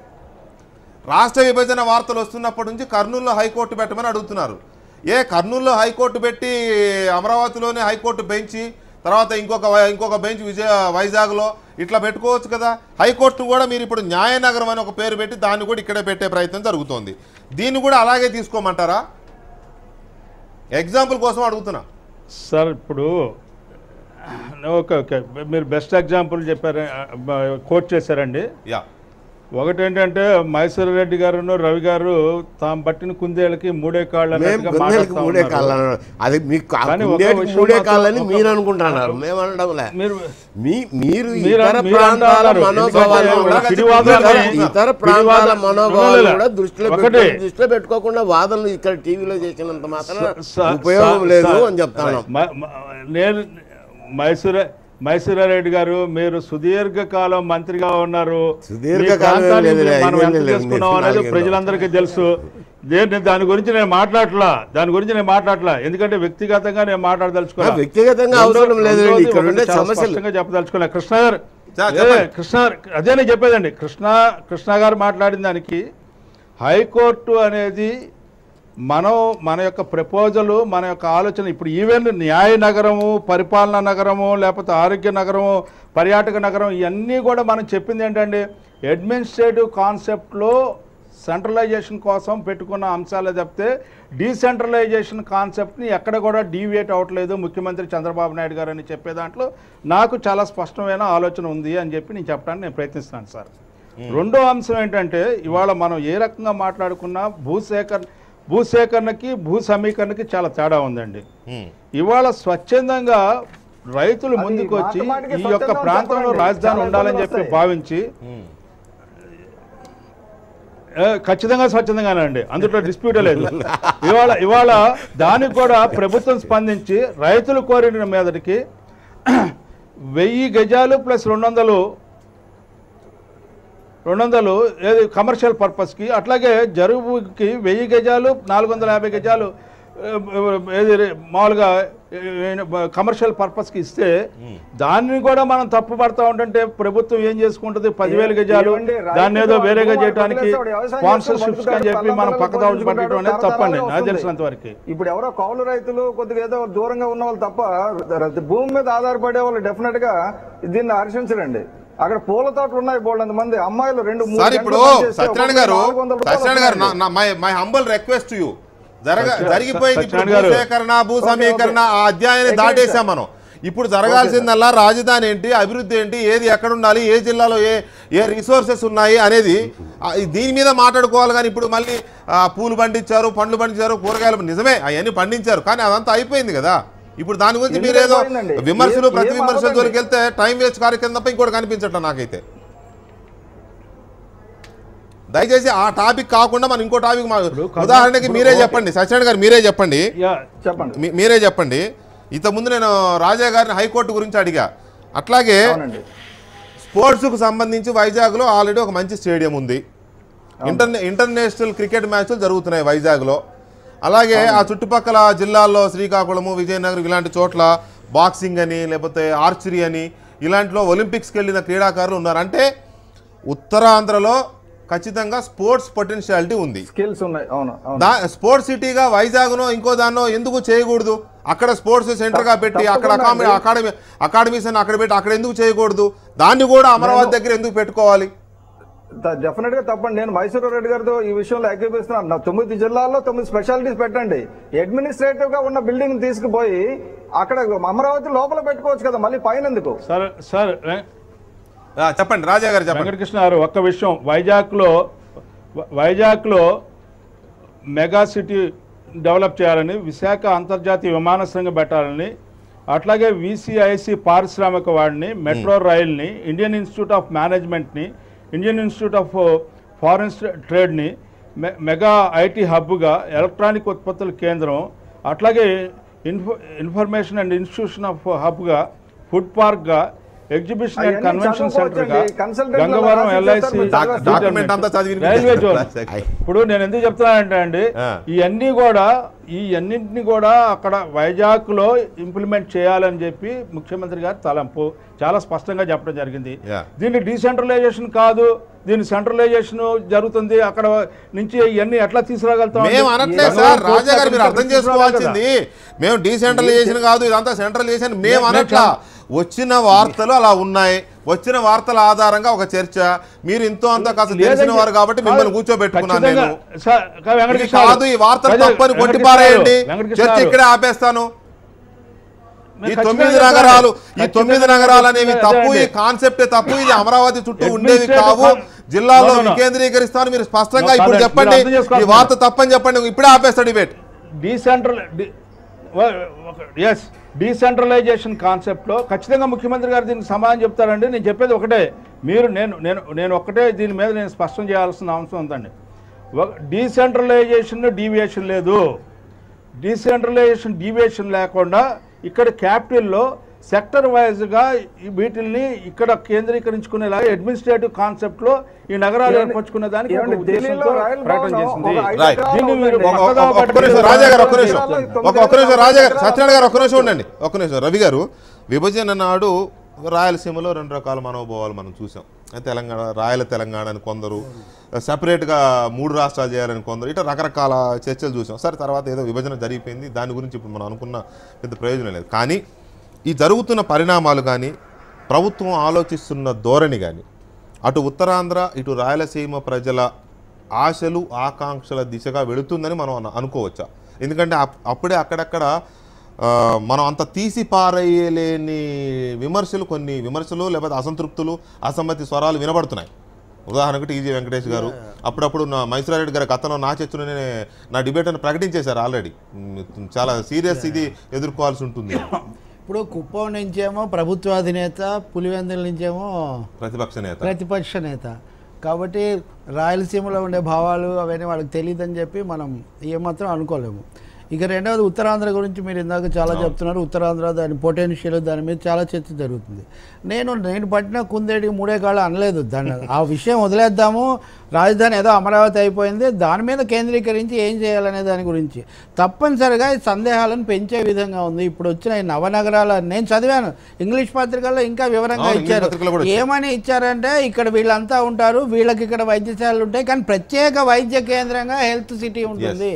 విద్యకు చిన్న చిన్న సంస్థలు ఇక్కడ ఉంటాయి, కానీ ప్రత్యేక విద్యా కేంద్రంగా విద్యానగరం ఉంటుంది అని. ఈ నగరాలు చాలా సాంద్రమైన, చాలా కేంద్రీకృతమైనవిగా ఉంటాయన్నటువంటిది ఆ వార్తలో చాలా బలంగా ఉంది. అది ప్రభుత్వం ఇచ్చిన బ్రీఫింగ్, మీడియా వాళ్ళుగా మనకు దాన్ని చూస్తే అది అర్థమవుతుంది. దాన్ని ఏమాత్రం కాదనకుండా ఇంకా మూడోది నేను ఇందాక చెప్పినట్టుగా జ్యుడిషియల్ ఇంకోటి అసలు రాయలసీమ ఉత్తరాంధ్ర విషయం వదిలిపెట్టండి, గుంటూరు, తెనాలి, విజయవాడలో ఉన్న సందేహాలకైనా కానీ సమాధానం ఇస్తుందా? విజయవాడలో నేను ఇందాక అన్న అంగబాబు గారికి తెలుసు, ఇప్పుడు విజయవాడలో స్థలం కొని ఇల్లు కట్టుకుంటే ఏం లాభం, అన్నీ అమరావతికే పోతున్నాయని ఇప్పటికే మాకు ఇక్కడ కొద్దిగా రేట్లు పడిపోతున్నాయని. రేట్లు పడిపోవడమే కాదు, ప్రజలు కూడా అందుకనే ఉద్దేశించింది వేరు, అక్కడ అమలు అవుతున్నది వేరు. ఇది కేవలం వివరణలతో జరిగే పని కాదు, సవరణ కావాలి. ప్రభుత్వం యొక్క ఆలోచన ధోరణిలో ఇప్పుడు మారాలి. కానీ ఎందుకు మారరు అంటే అక్కడే స్పాన్సరర్లు లేకపోతే కట్టేవాళ్ళు, పైగా సింగపూర్ వాళ్ళు ఏమి నిర్ణయిస్తారో మనం చెప్పలేం కదా. ఇప్పుడు అన్నీ చాలా విషయాలు సింగపూర్ చేతుల్లో ఉన్నాయి కదా, సీఎం గారి చేతుల్లో మాత్రమే లేవు. అందువల్ల సింగపూర్ వాళ్ళు వాళ్ళ అంతర్జాతీయ ప్రమాణాలు అవి చూసినప్పుడు వాళ్ళు టూరిజంకు చాలా ఎక్కువ ప్రాధాన్యత ఇస్తారు. చాలా ఆగ్నేయ దేశాల్లో, చైనాలో తెలుసు మన వాళ్ళకు కూడా. టూరిజంకి ఇస్తే ప్రజలు, సంస్కృతి. ఇంకొక మాట, 35,000 ఎకరాలే కాదండి, ఇవ్వని రైతుల భూములు కూడా రేపు ఇంత రద్దీ పెరిగిన తర్వాత ఆ భూములు చాలా బాగా తప్పని పరిస్థితి వస్తుంది, నిరుపయోగం అవుతుంది. వాళ్ళకు కూడా పునరావాస సమస్యలు వస్తాయి.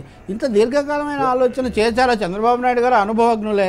కనీసం రాయలసీమ ప్రజల మనోభావాలను దృష్టిలో పెట్టుకున్నారు. మనం అభివృద్ధి వికేంద్రీకరణ ఇవ్వని పొలం 1800 ఎకరాలేండి రవి గారు. ఇవ్వని పొలం తర్వాత అందుట్లో కూడా కొంత ఇచ్చారు, ఇప్పుడు 700. అదే చెప్తుంది. అది పోను అంటే రవి గారు అనేది అది కాదు. ఆ చుట్టుపక్కల గ్రామాల్లో ఎవరైతే రైతులు ఉన్నారో తప్పని పరిస్థితుల్లో రేపు రద్దీ పెరిగిన తర్వాత ఈ పొల్యూషన్ లేకపోతే ఇవి చూసి రేట్లు పెరగడం వల్ల అట్రాక్టివ్ గా రేట్లు పెరుగుతాయి, రియల్ ఎస్టేట్ వ్యాపారులు వాలిపోతారు, వెంచర్లు వచ్చేస్తాయి, ఆటోమేటిక్ గా హాయిలాండ్ లో, థాయిలాండ్ లో, ఇంకేయో పటాయాలో మఠాయాలో వచ్చేస్తాయి. ఆటోమేటిక్ గా మాట్లాడుతున్నారు కదా రాజేంద్ర ప్రసాద్. నేను అన్నానండి, దాచేపల్లిలో ప్యాకాట క్లబ్ ఎక్కడి నుంచి వచ్చిందండి, నేనే బ్రేక్ చేశాను. సో ఇవన్నీ వస్తాయి కాబట్టి తప్పని పరిస్థితుల్లో అమ్ముకుంటారు. దాని గురించి కాదు ఇష్యూ ఇక్కడ. ఒక్క నిమిషం రాజా గారు, ఒక్క నిమిషం దయచేసి. మైసూర్ గారు, రాయలసీమకు సంబంధించి మనం ఏమనుకుంటున్నాం, ఇప్పుడు మీరే చెప్పండి. అభివృద్ధి కేంద్రీకరణ కాదు వికేంద్రీకరణ జరగాలని మనం చర్చిస్తున్నాం. రాయలసీమకు సంబంధించి పర్టికులర్గా అక్కడి ప్రజల డిమాండ్స్ ఎలా ఉన్నాయి? నేను ఇప్పుడు అవన్నీ మాట్లాడాల్సిన అవసరం కూడా లేదులేండి. ఎందుకంటే అవి మాట్లాడే రోజులు వస్తాయి, మాట్లాడే రోజు మాట్లాడతారు, జవాబు చెప్పుకునే వాళ్ళు చెప్పుకుంటారులే. కానీ నేను ఇప్పుడు ఎందుకు మాట్లాడడం అవన్నీ నేను చెప్తున్నాను, చెప్పేది అర్థం చేసుకోలేకున్నారు.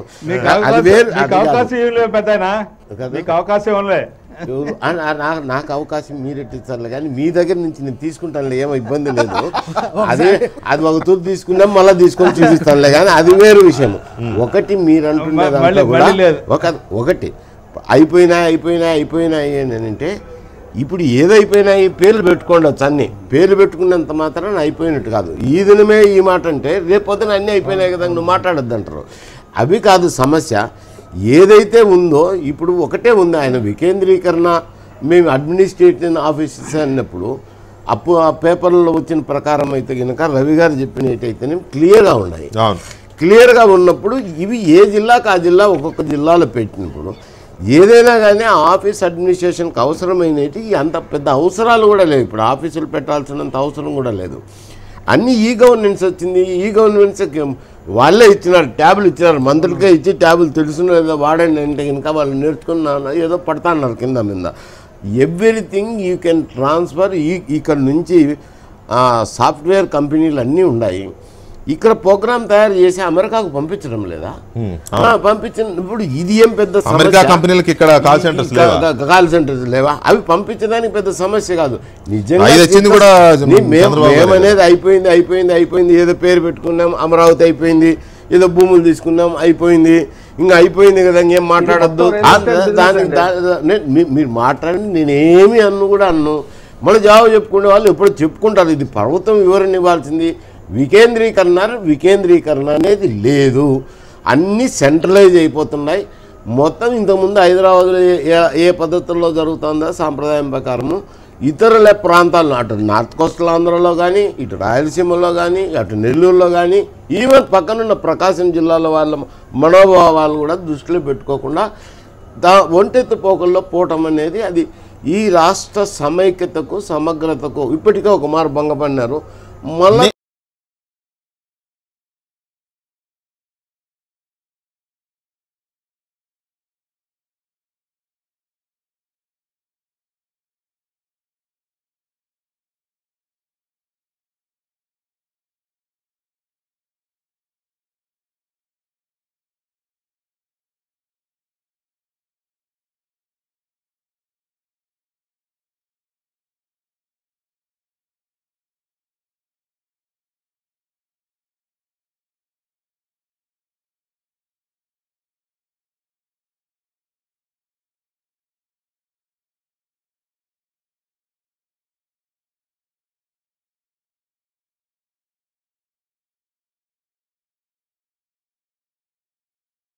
విష్ణువర్ధన్ రెడ్డి గారు నమస్తే అండి. నమస్తే వెంకటకృష్ణ గారు. విష్ణువర్ధన్ రెడ్డి గారు, ఈ నవరత్నాలు ఈ నవరత్నాలకు సంబంధించి పెద్ద చర్చ ఏమంటారు? అంకబాబు గారు ఏమంటారు? నవనగరాలు అన్నారు, నవరత్నాలని కొంతమంది రాశారు. అవి నవరత్నాలు అవుతాయా, నవనగరాలు అవుతాయా, ఇంకేమన్నా అవుతాయా? అది వేరే విషయం. నేను ఆ చర్చలోకి పోదలుచుకోలేదు, ఎందుకంటే నేను నెగిటివ్ సెన్స్ కాదు, నాది ఎప్పుడు పాజిటివ్ సెన్స్లో ఉంటాను నేను. రైట్. విష్ణువర్ధన్ రెడ్డి గారు, మీ అంచనా ప్రకారం దీని మీద చాలా పెద్ద చర్చ నడుస్తుంది ఇవాళ ఉదయం నుంచి. మీకు కూడా అదే అనుమానాలు ఉన్నాయా, లేకపోతే ప్రభుత్వం చేస్తుంది కరెక్ట్గానే అనిపిస్తుందా? స్పష్టంగా నేను ఏకీభవిస్తున్నా, దీంట్లో ఎటువంటి డిఫర్ లేదు. ఎవరితో? మా చర్చతోనా, ప్రభుత్వంతోనా? మీ చర్చతోటి కానీ లేదా ఇప్పుడు మీరు మాట్లాడుతున్న అంశంతో కానీ 100% ఏకీభవిస్తున్నాం. రెండు, నేను వ్యక్తిగతంగా ఏకీభవించడం కూడా కాదు, భారతీయ జనతా పార్టీ ఆంధ్రప్రదేశ్ రాష్ట్ర కమిటీ కూడా ఏకీభవిస్తుంది. ఎందుకంటే మేము అనేక సందర్భాల్లో దీనికి సంబంధించి మా అంతర్గతంగా కూడా చర్చ జరిగింది. మా రాష్ట్ర బీజేపీ అధ్యక్షులు హరిబాబు గారు కూడా బహాటంగానే దీనికి సంబంధించి కూడా మాట్లాడడం జరిగింది. మళ్ళా మనము మరొక హైదరాబాద్ సమస్య ఉత్పన్నం కాబోతుంది, హైదరాబాద్ లాంటి అభివృద్ధి చేసుకుంటే మళ్ళా అభివృద్ధి వికేంద్రీకరణ జరగకపోతే భావితరాలు మనల్ని ఎవరు క్షమించరనేటువంటి విషయాన్ని కూడా ఆయన చెప్పడం జరిగింది. వెంకటకృష్ణ గారు, ఒకటి, దీనికి పాలకుల్లో ఈ రోజు అధికారంలో ఉన్నటువంటి మేము బాధ్యత తీసుకోవాలా, లేదా రాష్ట్రంలో ఉన్నటువంటి తెలుగుదేశం పార్టీ బాధ్యత తీసుకోవాలా, లేదా ప్రతిపక్ష పార్టీ నిర్మాణాత్మక సూచనలతోటి, లేదా మీలాంటి మేధావర్గం అందరూ సమిష్టిగా ఆంధ్రప్రదేశ్ లో అభివృద్ధి వికేంద్రీకరణకు మనం అందరం కూడా పనిచేయాలా, ప్రత్యక్షంగా పరోక్షంగా. మిమ్మల్ని అయితే అభినందిస్తున్నా, మీరు ఇంకా ఒక అడుగు ముందుకు అడిగేసి రేపు జరగబోయే నష్టాన్ని ఈ రోజు గుర్తించారు. ఒక చర్చ రూపంలో మీరు ఏ పని చేయాలో ఫోర్త్ ఎస్టేట్ గా మీరు ఆ పని చేస్తున్నారు. అయితే ఆంధ్రప్రదేశ్ లో ప్రత్యేకంగా వెనుకబడినటువంటి రాయలసీమ ప్రాంతం కానీ, లేదా ఉత్తరాంధ్ర ప్రాంతంలో శ్రీకాకుళం, విజయనగరం లాంటి జిల్లాలు కానీ ఖచ్చితంగా రానున్న రోజుల్లో ఇప్పటికే రాయలసీమలో మరో రాష్ట్ర ఉద్యమం ప్రారంభం కాబోతుంది. దానికి ఎంత సార్థకత ఉంది, ఎంత దానికి శానిటీ ఉంది, లేకపోతే ఉద్యమం చేసేటువంటి పట్ల ఎంత చూస్తుందనే అంశాన్ని మనం పక్కన పెడితే, మాట్లాడేటట్టు కొంతమంది రిటైర్డ్ జడ్జిలు కానీ, కొంతమంది సాగునీటి సంఘం సంబంధించిన నిపుణులు కానీ, లేకపోతే మా మైసూర్ అడ్డన్ లాంటి సీనియర్ పార్లమెంటరీలు కానీ, వీళ్ళందరూ అనుభవంతో చెప్తున్నటువంటి అంశాలు ఏంటంటే, క్యాపిటల్ ఎక్కడైనా కట్టుకోండి, అది వేరే సంగతి. ఈ రోజు దేశంలో రెండో క్యాపిటల్ నిర్మాణాలు చేసుకున్నటువంటి రాష్ట్రాలు కూడా మనకు కనపడతాయి కొన్ని. అయితే ఆంధ్రప్రదేశ్ లో కూడా ఈ రోజు రెండో క్యాపిటల్ నిర్మాణం కూడా జరగాల్సినటువంటి అవసరం ఉంది. At the same time Srikakulam, విజయనగరంలో కూడా అభివృద్ధికి ప్రాతిపదికన ముందుకు వెళ్లాల్సిన అవసరం ఉంది. 23 జిల్లాలు ఉన్నప్పుడే రెండో రాజధాని డిమాండ్ చేయలేదు, కానీ మీరు 13 జిల్లాలకు రెండో రాజధాని డిమాండ్ చేస్తున్నారు. అంటే చారిత్రాత్మక తప్పుల కారణంగా మీరు చేస్తున్నది రెండో రాజధాని డిమాండా, రెండో రాష్ట్రం డిమాండ్ చెప్పండి స్పష్టంగా. మీరు కూడా మైసూరారెడ్డి గారితో పాటు కలిసి నడవదలుచుకున్నారా? వెంకటకృష్ణ గారు, తెలంగాణ సమాజం ఎందుకు విడిపోయిందంటే, తెలంగాణ సమాజానికి ఆంధ్ర ప్రజల మీద కోపం కాదు, లేదా ఆంధ్రాలో ఉన్నటువంటి పాలకులు అందరి మీద కోపం కాదు. ఏదైతే పారదర్శకంగా అన్ని ప్రాంతాల అభివృద్ధి జరగలేదనేటువంటి ప్రజల్లో కోపం వచ్చిందో, విడిపోక ముందు గ్రహించి ఉంటే ఈ ప్రమాదం ఉండేది కాదు, విడిపోయిన తర్వాత గ్రహించారు మీరు. ఇప్పుడు కూడా మళ్ళీ జరగకూడదు అంటున్నాడు కదా, ఇప్పుడు అలాంటిది జరగద్దు అంటున్నాడు. రైట్. విశ్వనాథ్ రెడ్డి గారు ఒక్క నిమిషం, విశ్వనాథ్ రెడ్డి గారు ఒక్క నిమిషం దయచేసి. అంకబాబు గారు, హైదరాబాద్ లో హైకోర్టు ఉంది, నల్సార్ న్యాయ కళాశాల ఉంది, సారీ లా యూనివర్సిటీ, నల్సార్ యూనివర్సిటీ ఉంది. అట్లాగే హైదరాబాద్లోనే హైదరాబాద్ సెంట్రల్ యూనివర్సిటీ ఉంది. అట్లాగే హైదరాబాద్లోనే అగ్రికల్చర్ యూనివర్సిటీ ఉంది. అది మొన్నటిదాకా ఎన్జీ రంగా గారి పేరు మీద ఉండేది, ఇప్పుడేమో ప్రొఫెసర్ జయశంకర్ గారి పేరు మీదకి వచ్చింది. సో ఇట్లా ఒకటి కాదు, అగ్రికల్చర్ యూనివర్సిటీ హైదరాబాద్లో ఎందుకు పెట్టారో నాకు అర్థం కాదు ఇప్పటికీ. తెలుగు యూనివర్సిటీ హైదరాబాద్లోనే ఉంది. ఇట్లా అన్నీ ఒకే చోట కేంద్రీకృతం అవ్వడం వల్లనే కదా ఇవాళ హైదరాబాద్ అనేది ఒక బ్రహ్మ పదార్థం లాగా తయారైంది. ఇన్ని తెలిసి, ఇన్ని అనుభవాలు ఉండి చాలా ప్రాంతాలు, ఉత్తరాంధ్ర ప్రాంతాలు కానీ, రాయలసీమ ప్రాంతాలు కానీ ఎడ్యుకేషన్ పరంగా వెనకబడి ఉన్నాయి, టెక్నికల్గా కొన్ని వెనకబడి ఉన్నాయి. అద్భుతమైన ఇక్కడ సింగరేణి, తెలంగాణలో సింగరేణి ఎలాగుందో, ఇనుప గనులు ఉన్న అనంతపురం లాంటి ప్రాంతాలు కూడా ఎవరో తవ్వుకుపోతుంటే చేష్టలుడిగి అనాథల్లాగా ఆ జిల్లాలు చూస్తూ ఉన్నాయి. ఆ జిల్లాలో ఆ రకమైన డెవలప్మెంట్ ఉంది. ఇటు చూస్తే బాక్సైట్ గౌరవంతో అలరారుతున్నాయి ఉత్తరాంధ్ర జిల్లాలు. ఈ రకమైన డెవలప్మెంట్ ఇటు చేయొచ్చు. సో వీటన్నింటినీ సమగ్రంగా ఒక ప్రణాళిక రూపొందించుకోవాల్సిన అవసరం ఉందా లేదా? 100% ఉందండి. నేను మొదటి నుంచి ఈరోజు డిస్కషన్లో చెబుతుంది అదే విషయం. ఈరోజు ఏదైతే ఈ నవనగరాలను గూర్చి వివిధ పత్రికల్లో వార్త వచ్చిందో, ఆ వార్తను అధికార ప్రతినిధులు కానీ, ప్రభుత్వంలో బాధ్యులు కానీ క్లారిఫై చేయాల్సిన అవసరం ఉంది. లేకుంటే ఒక రాంగ్ మెసేజ్ వెళ్తుంది, రాష్ట్ర వ్యాప్తంగా ఒక రాంగ్ మెసేజ్ వెళ్తుంది. ఇందాక రవి గారు చెప్పిన ఒక విషయం యథార్థం అండి. ఇప్పుడు కృష్ణా జిల్లా కూడా ఇప్పుడు హైదరాబాద్లో ఉండే కూకట్పల్లి అబిడ్స్ మాదిరైపోయే ప్రమాదం ఉందండి. మొత్తం అమరావతి వైపు వెళ్ళిపోయినప్పుడు ఇక్కడ కృష్ణా జిల్లా కూడా అదే పరిస్థితి ఏర్పడుతుందండి.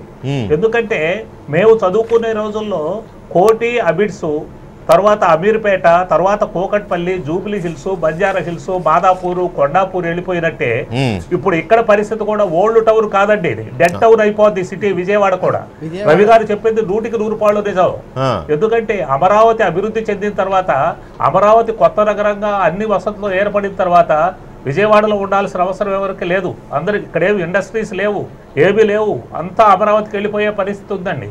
ఎంతమంది ఉంటారు అమరావతిలో విజయవాడలో ఉన్న ప్రజలందరూ అమరావతి వెళ్ళిపోయేంత అక్కడ డెన్సిటీ సరిపోవాలి కదా సార్, ఒక ధోరణి వస్తుంది, ట్రై సిటీ అయిపోద్దేమో. ప్రజలు వెళ్ళిపోవటం కాదండి, అభివృద్ధి అక్కడికి వెళ్ళినప్పుడు ఇక్కడ షంటెడ్ గ్రోత్ ఏదో అవుతుందని చెబుతున్నాను నేను. అభివృద్ధి మొత్తం అక్కడికి విద్యా సంస్థల దగ్గర నుంచి అన్ని సంస్థలు అమరావతికి వెళ్ళినప్పుడు విజయవాడ షంటెడ్ గ్రోత్ అవుతుందని చెబుతున్నాను. గ్రోత్ ఉండదు. ఇప్పుడు అబిడ్స్, కూకట్పల్లి అట్లే ఉన్నాయి కదా, కానీ గతంలో ఉన్న ఫ్లేవర్ ఉండదని చెబుతున్నా. ఈ రోజు విజయవాడకు ఉండే ఫ్లేవరు ఒక 4 సంవత్సరాల తర్వాత it will become a dead city like Kukatpally, Abids or Koti. తర్వాత ఈ అభివృద్ధి వికేంద్రీకరణ ఏదైతే మనం డిస్కస్ చేస్తున్నామో, మీరు చెప్పిన అభిప్రాయంతో నేను 100% ఏకీభవిస్తున్నాను. ప్రభుత్వం కానీ, అధికార ప్రతినిధులు కానీ, లేదా బాధ్యులు కానీ దీన్ని క్లారిఫై చేసి ఈ సమగ్రాభివృద్ధితో ఏమాత్రం తేడా లేదు, ఇంటిగ్రేటెడ్ డెవలప్మెంట్ జరుగుతుంది, సెంట్రలైజ్డ్ డెవలప్మెంట్ కాదు ఇది.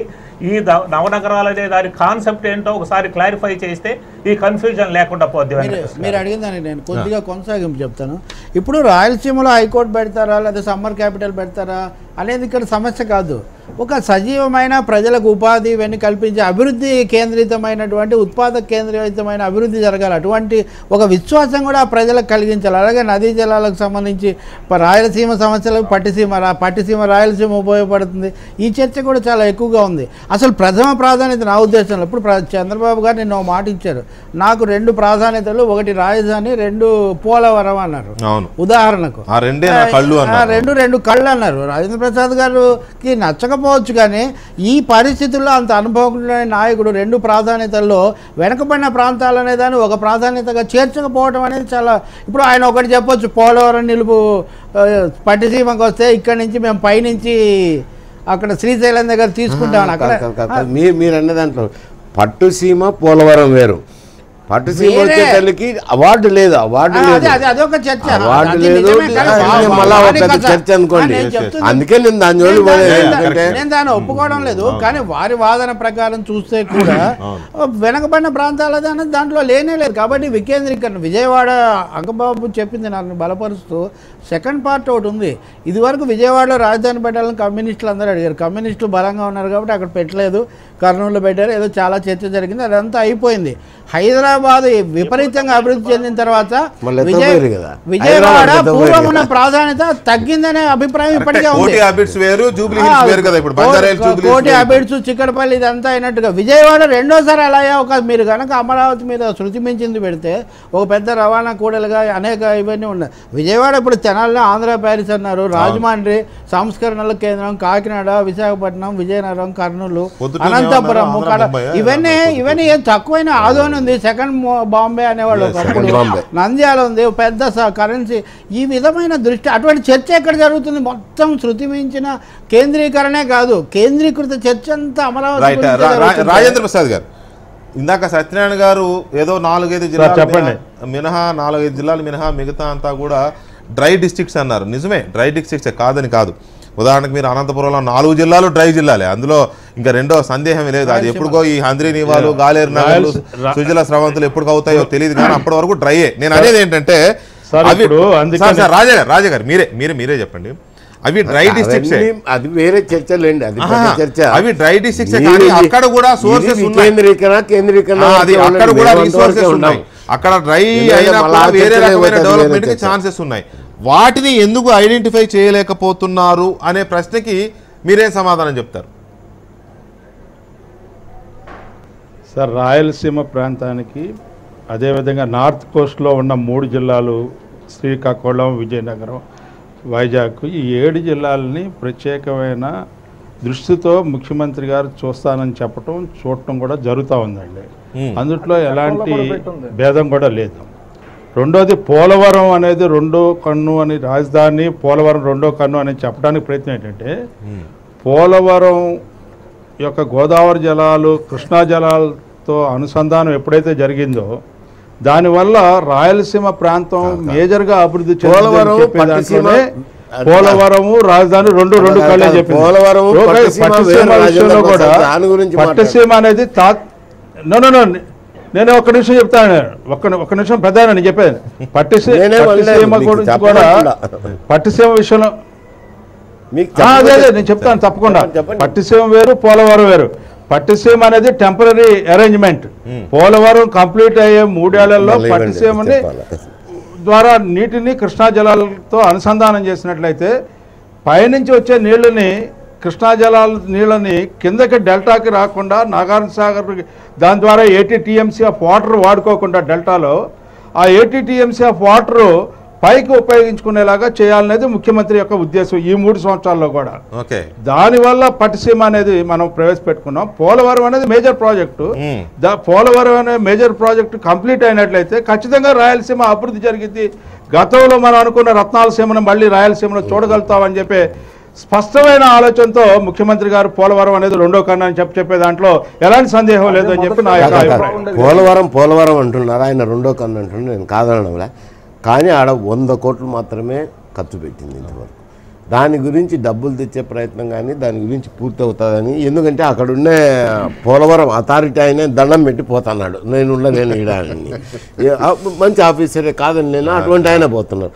పట్టుసీమది గుర్తించినారో లేదో, పట్టుసీమ చేస్తానే అనుసంధానమైందని మీరు అనుకుంటే నేనేమన్ను. కానీ పట్టుసీమ అనేది అది క్యాపిటల్కు తొల్లూరుకు సంబంధించిన వ్యవహారమే. ఆడికి డ్రింకింగ్ వాటర్ కానీ ఇండస్ట్రియల్ పర్పస్కి కానీ దానికి పెట్టుకున్న కార్యక్రమమే. కానీ ఇది పేరుకు కాంట్రవర్సీ వచ్చి తెలికి రాయలసీమకు అంటున్నారు. ఎందుకంటే ఈ పట్టుసీమలో నీళ్ళు ఇచ్చేదానికే లేదు, ఎందుకంటే దాంట్లో అవార్డులో లేదు, జీవోలో లేదు. పోలవరం అనే తెలికి అవార్డులో ఉంది. కానీ పోలవరంలో ఎంత ఖర్చు పెట్టినారు ఏమని ఒక మారు ఆలోచన చేసుకుని రెండో కన్ను అంటే పర్వాలే. క్యాపిటల్కి ఎంత ఖర్చు పెడుతున్నారు ఇవి చూసుకోవాలి, కానీ ఊరికి 2 కన్ను అంటే ఉపయోగం లేదు. ఎందుకంటే development side, Rayalaseema development side అంటే మీరు ఎందుకంటే ఈ అమరావతి కేంద్రంలో కేంద్రీకరణ అనేటప్పుడు ఖచ్చితంగా 100కు 100% కేంద్రీకరణ జరుగుతుంది. ఇది మంచిది కాదు. ఇది అందరి మనోభావాలను దృష్టిలో పెట్టుకోకుండా ఒంటెత్తు పోకుండా పోతే మరొక మారు అనుభవించాలి. ఎక్కడెక్కడ నుంచి అయితే మట్టి నీరు తెచ్చుకున్నారో అక్కడక్కడికి అభివృద్ధి ఫలాలు పంపించాలి అనేది మట్టి నీరు తీసుకొచ్చుకొని కాన్సెప్ట్ గా ఉండాలనేది. ఇక్కడ రాజా గారు, అమరావతి రూపంలో రాజధాని నిర్మాణం జరగాలి, అది కూడా శరవేగంగా జరగాలి, అద్భుతంగా ఉండాలని కోరుకుంటారు, ఎవరైనా కోరుకుంటారు, దాన్ని ఎవరు కాదంటలేదు. కానీ ఇప్పుడున్న పరిస్థితుల్లో రఘువీరారెడ్డి గారు మనం మాట్లాడారు, వెనకబడిన జిల్లాల దీనికోసం వచ్చిన ఫండ్ను కూడా అమరావతి దీంట్లోనే ఖర్చు పెట్టేసుకుంటున్నారు. ఇక వీళ్ళు ఎప్పుడో వీటిని డెవలప్ చేసే ఆలోచన ఎక్కడిది, వాటికి వచ్చే 50 కోట్ల రూపాయల చొప్పున వచ్చే వాటిని కూడా దీని కింద వాడేసుకున్నారు అని వారు ఒక విమర్శ చేశారు. నిజమే, మరి ఆ 50 కోట్లు 350 కోట్లు ఎంత వచ్చే 7 జిల్లాల పేరు మీద, మరి ఆ 350 కోట్లు ఎక్కడ పోయో తెలీదు. ప్రభుత్వం ఖచ్చితంగా మరి లెక్కలు చెప్పాల్సి ఉంటుంది. సో ఇటువంటి అనుమానాల వల్లనే ఇటువంటి ఆందోళనలు ప్రతి సార్ నేను ఒకటి స్పష్టం చేయదలుచుకున్నాను. ఒక్క పైసా కూడా ఏదైతే ఏ జిల్లాలకైతే కేటాయించారో ఆ జిల్లాలకే ఖర్చు చేస్తాము, అందుట్లో డిస్ప్యూటే లేదు. ఎక్కడ ఏ ఒక్క రూపాయి కూడా వేరే జిల్లాలకి అలకేట్ చేసిన రూపాయిని పైసాని కూడా ఈరోజు రాష్ట్ర రాజధాని యొక్క అభివృద్ధి కోసం మాత్రం ఖర్చు పెట్టబోట్లేదు ఈ ప్రభుత్వము. ఏ జిల్లాలో అయితే ప్రత్యేక ప్యాకేజీ లేకపోతే ఏ జిల్లాలను అయితే వెనకబడ్డ జిల్లాలుగా మనం పరిగణించామో ఆ జిల్లాల యొక్క అభివృద్ధిని ఖచ్చితంగా చంద్రబాబు నాయుడు గారి నేతృత్వంలో అభివృద్ధి జరిగిద్దని చెప్పి మీకు మనం చేస్తా ఉన్నా. రఘువీరారెడ్డి గారు మంత్రిగా ఉన్నారు, మైసూరారెడ్డి గారు మంత్రిగా ఉన్నారు, నేను వేరేగా చెప్పడం కాదు. కానీ ఆ జిల్లాల్లో అభివృద్ధి ఏమీ జరగలేదని వాళ్ళకి తెలుసు. కానీ మేము ఉన్నప్పుడే ఖచ్చితంగా అభివృద్ధి జరిగింది గతంలో కూడా, ఇప్పుడు కూడా అభివృద్ధి జరిగింది. నీవు ఒక్కదాని మీద నిష్ఠికాన్గా ఎందుకు రాజేంద్ర ప్రసాద్ అమరావతిలో కేంద్రీకరణ ఉందా అని చర్చ పెట్టాడు.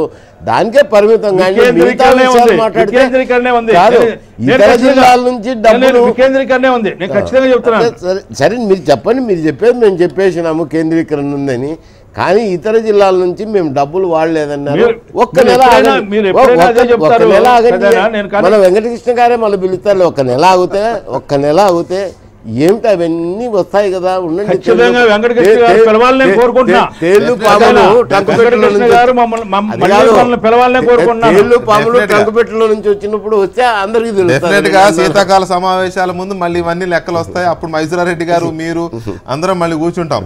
ఇక్కడ అంకబాబు గారు, కేంద్రం ఇస్తున్న ఈ ప్రాజెక్టులు కానీ లేకపోతే వివిధ రకాల సెంట్రల్ ఇన్స్టిట్యూట్స్ కానీ, అవి విద్యా సంస్థలనండి లేకపోతే ఈ డ్రెడ్జింగ్ కార్పొరేషన్లు ఇలాంటివి ఏవో చెప్తున్నారు తప్ప, ఇవన్నీ కూడా ఆల్రెడీ డెవలప్ జరిగిన ప్రాంతాల్లోనే వస్తున్నాయి తప్ప బ్యాక్వర్డ్ ప్రాంతాలకి, రిమోట్ ప్రాంతాలకి వెళ్ళడం లేదనే విమర్శ కూడా ఉంది అంకబాబు గారు. ఈ దీంట్లో ఎంతవరకు మనం వాస్తవాలు ఉన్నాయని చెప్పొచ్చు? ఎట్లండి, ఇప్పుడు అది కరెక్ట్ కాదనుకుంటారండి. మీరు అన్నట్టుగా ఇందాక మైసూరారెడ్డి గారు చెప్పినట్టుగా ఒక గుంటూరులో ఆల్రెడీ ఎన్ని హెల్త్ ఇన్స్టిట్యూషన్స్ ఉంటే అక్కడ all India institute of medical sciences పెట్టడం అనేది సమంజసమేనని అడిగారు తప్పితే, అది అడిగారు దాన్ని ఒకటి it has to be discuss. కానీ మిగతా ఇన్స్టిట్యూషన్స్ ఏ ఉన్నాయో, అనంతపూర్ లో కొన్ని ఇన్స్టిట్యూషన్స్ వచ్చాయి, వైజాగ్ లో కొన్ని ఇన్స్టిట్యూషన్స్. వైజాగ్ లో రావడం అనేది డెవలప్మెంట్ ఓరియంటెడ్ అవుట్లుక్ కాదు అని. ఎందుకనంటే సపోజ్ ఐఐటి ఒకటి తీసుకొచ్చి బాసర్లో పెట్టారు తెలంగాణకు సంబంధించినంత వరకు. అలాగే కడప జిల్లాలో ఎక్కడో రిమోట్ లో పెట్టారు. సరే, పులివెందుల రాజశేఖర్ గారు నియోజకవర్గాన్ని పెట్టుకున్నారనే కూడా ఇంటీరియర్ ప్లేసే. అట్లా తీసుకెళ్లి ఏ ఐఐటీనో ఏ ఇంకో దానో తీసుకెళ్లి శ్రీకాకుళంలో ఒకటి, లేకపోతే కర్నూలులో నందికొట్కూరు ఏరియాలో ఎక్కడో ఒక చోట, లేకపోతే అనంతపురం పొద్దుటూరు, ధర్మవరం ఇట్లా. వెంకటకృష్ణ ఒక్కటే నేను చెప్తాను, చెప్పండి. మీకు రూరల్ డెవలప్మెంట్ కాన్సెప్ట్ లో గతంలో కూడా మేము గవర్నమెంట్ లో ఉన్నప్పుడు ఈ ఇంజనీరింగ్ కాలేజెస్ ని రీజనల్ హెడ్ క్వార్టర్స్ లోను అట్లాగే ఆ రూరల్ సెక్టర్స్ లో డెవలప్ చేసింది చంద్రబాబు నాయుడు కాలంలో అండి. The concept of development of rural sectors ని ఉంది ఆ రోజున. గత ప్రభుత్వాలకు లేనిది మొట్టమొదటిగా చంద్రబాబు నాయుడు ఈవెన్ ఇవాళ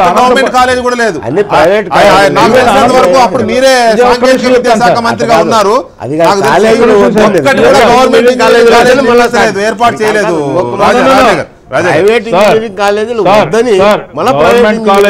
ప్రైవేట్ కాలేజెస్ నేను ఒకటి చెప్తాను మీకు కడపలో ఇవాళ ఉంది స్టీల్ ప్లాంట్ కానీ, సిమెంట్ పరిశ్రమ కానీ, ఖనిజ ఆధారిత పరిశ్రమలు కానీ, పారిశ్రామిక స్మార్ట్ సిటీ కానీ, కడప ఎయిర్పోర్ట్ వాడకంలో తీసుకురావడం కానీ, గార్మెంట్ ఫ్యాక్టరీ కానీ, ఇవన్నిటినీ కూడా అది కాదు. రాజేంద్ర ప్రసాద్ గారు సిమెంట్ పరిశ్రమను కడపలో గురించి చెప్తున్నారా? ఎప్పుడో వచ్చినాయి. సిమెంట్ ఉంది కాబట్టి, రాయి ఉంది కాబట్టి వస్తున్నాయి. పెట్టుకుంటామన్నా కూడా అది కూడా పెద్ద ఇష్యూ. అది కాదు, పెట్టుకుంటామన్నా కూడా గుంజుకునే దానికి రెడీగా ఉండాలి. చెట్టినాడో పుట్టినాడో అని ఎన్ని ఎందుకులే అవన్నీ రామాయణం. మీరు వికేంద్రీకరణ చెప్పగలిగితే చెప్పు. ఓరకంగా అవి డిబేట్లు ఒక్కొక్క దాని ఒకటి చాలా స్పష్టంగా చెప్తున్నాం అండి. నో డీవియేషన్ ఇన్ డీసెంట్రలైజేషన్ అనేది చాలా క్లియర్ గా ఉంది.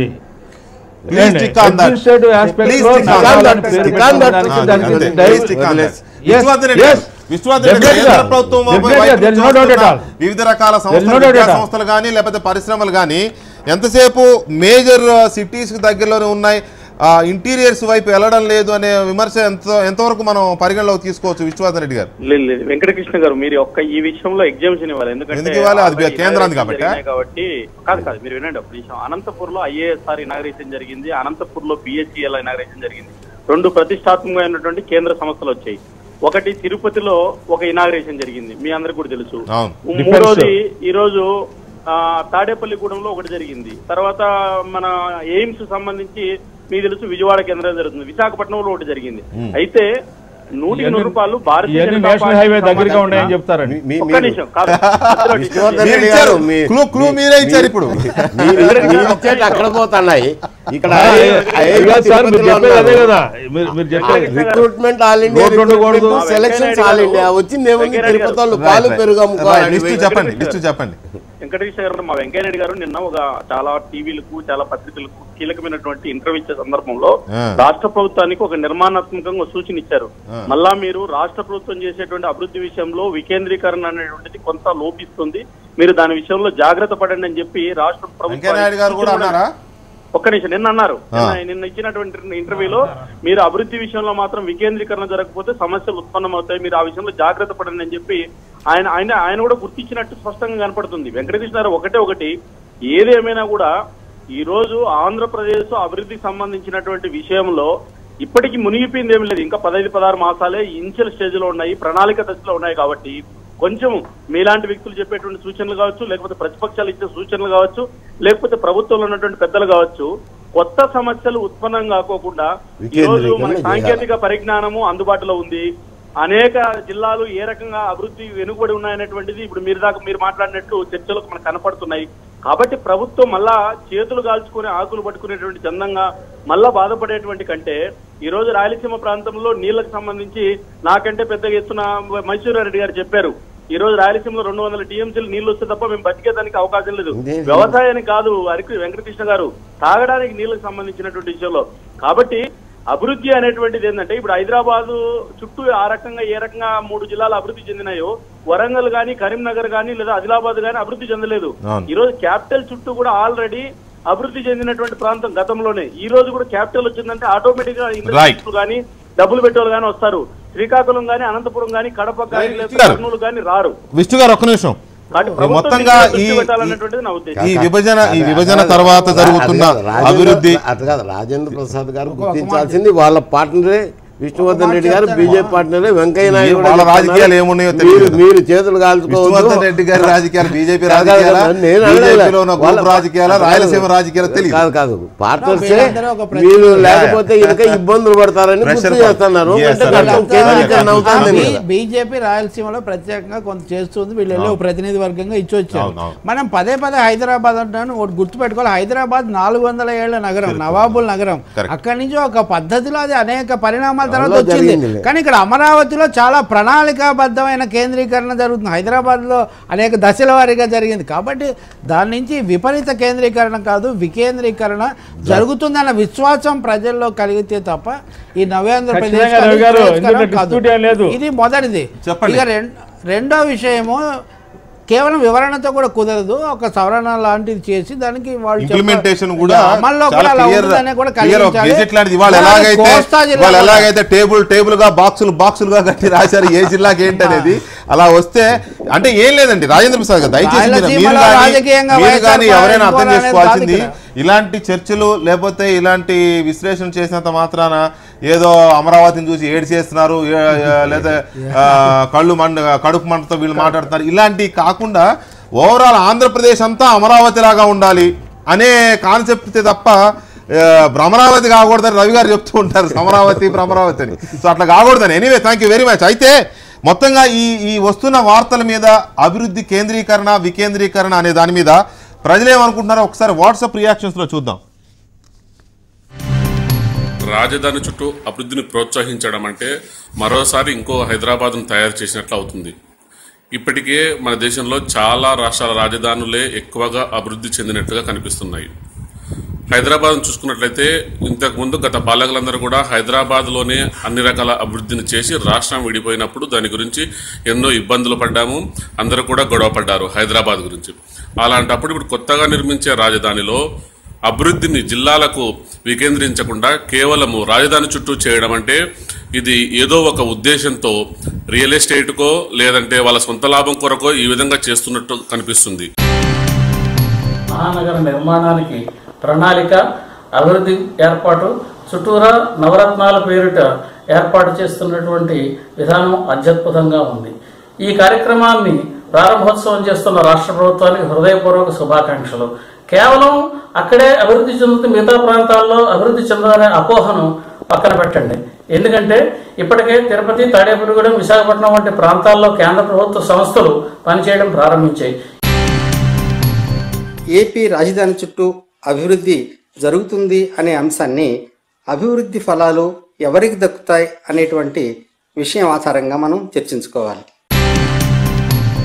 కంపల్సరీ వికేంద్రీకరణ జరగవలసిందే. అలా అయితేనే ఈ తెలుగుదేశానికి భవిష్యత్తు ఉంటుంది. రైట్. ఆయన చివరిలో ఆయన అన్న తెలుగుదేశానికి భవిష్యత్తు అంటే తెలుగు ప్రజలు మా ఉన్న రాష్ట్రానికా లేకపోతే తెలుగుదేశం పార్టీకో, ఎనీవే ప్రజల అభిప్రాయం చాలా స్పష్టంగా ఉన్నాయి, వికేంద్రీకరణ జరగాలి అని. ఎనీవే ఇది ఇవాటి లెఫ్ట్ అండ్ రైట్. అంకబాబు గారు థ్యాంక్ యూ వెరీ మచ్, అలాగే రాజా గారు, సత్యనారాయణ గారు థ్యాంక్ యూ వెరీ మచ్ మాతో చర్చలో పాల్గొన్నందుకు. మహేశ్వరరెడ్డి గారు అండ్ రవి గారు, విష్ణువర్ధన్ రెడ్డి గారు థ్యాంక్ యూ వెరీ మచ్. ఇది ఇవాటి లెఫ్ట్ అండ్ రైట్. మళ్ళీ రేపు కలుద్దాం. Good night.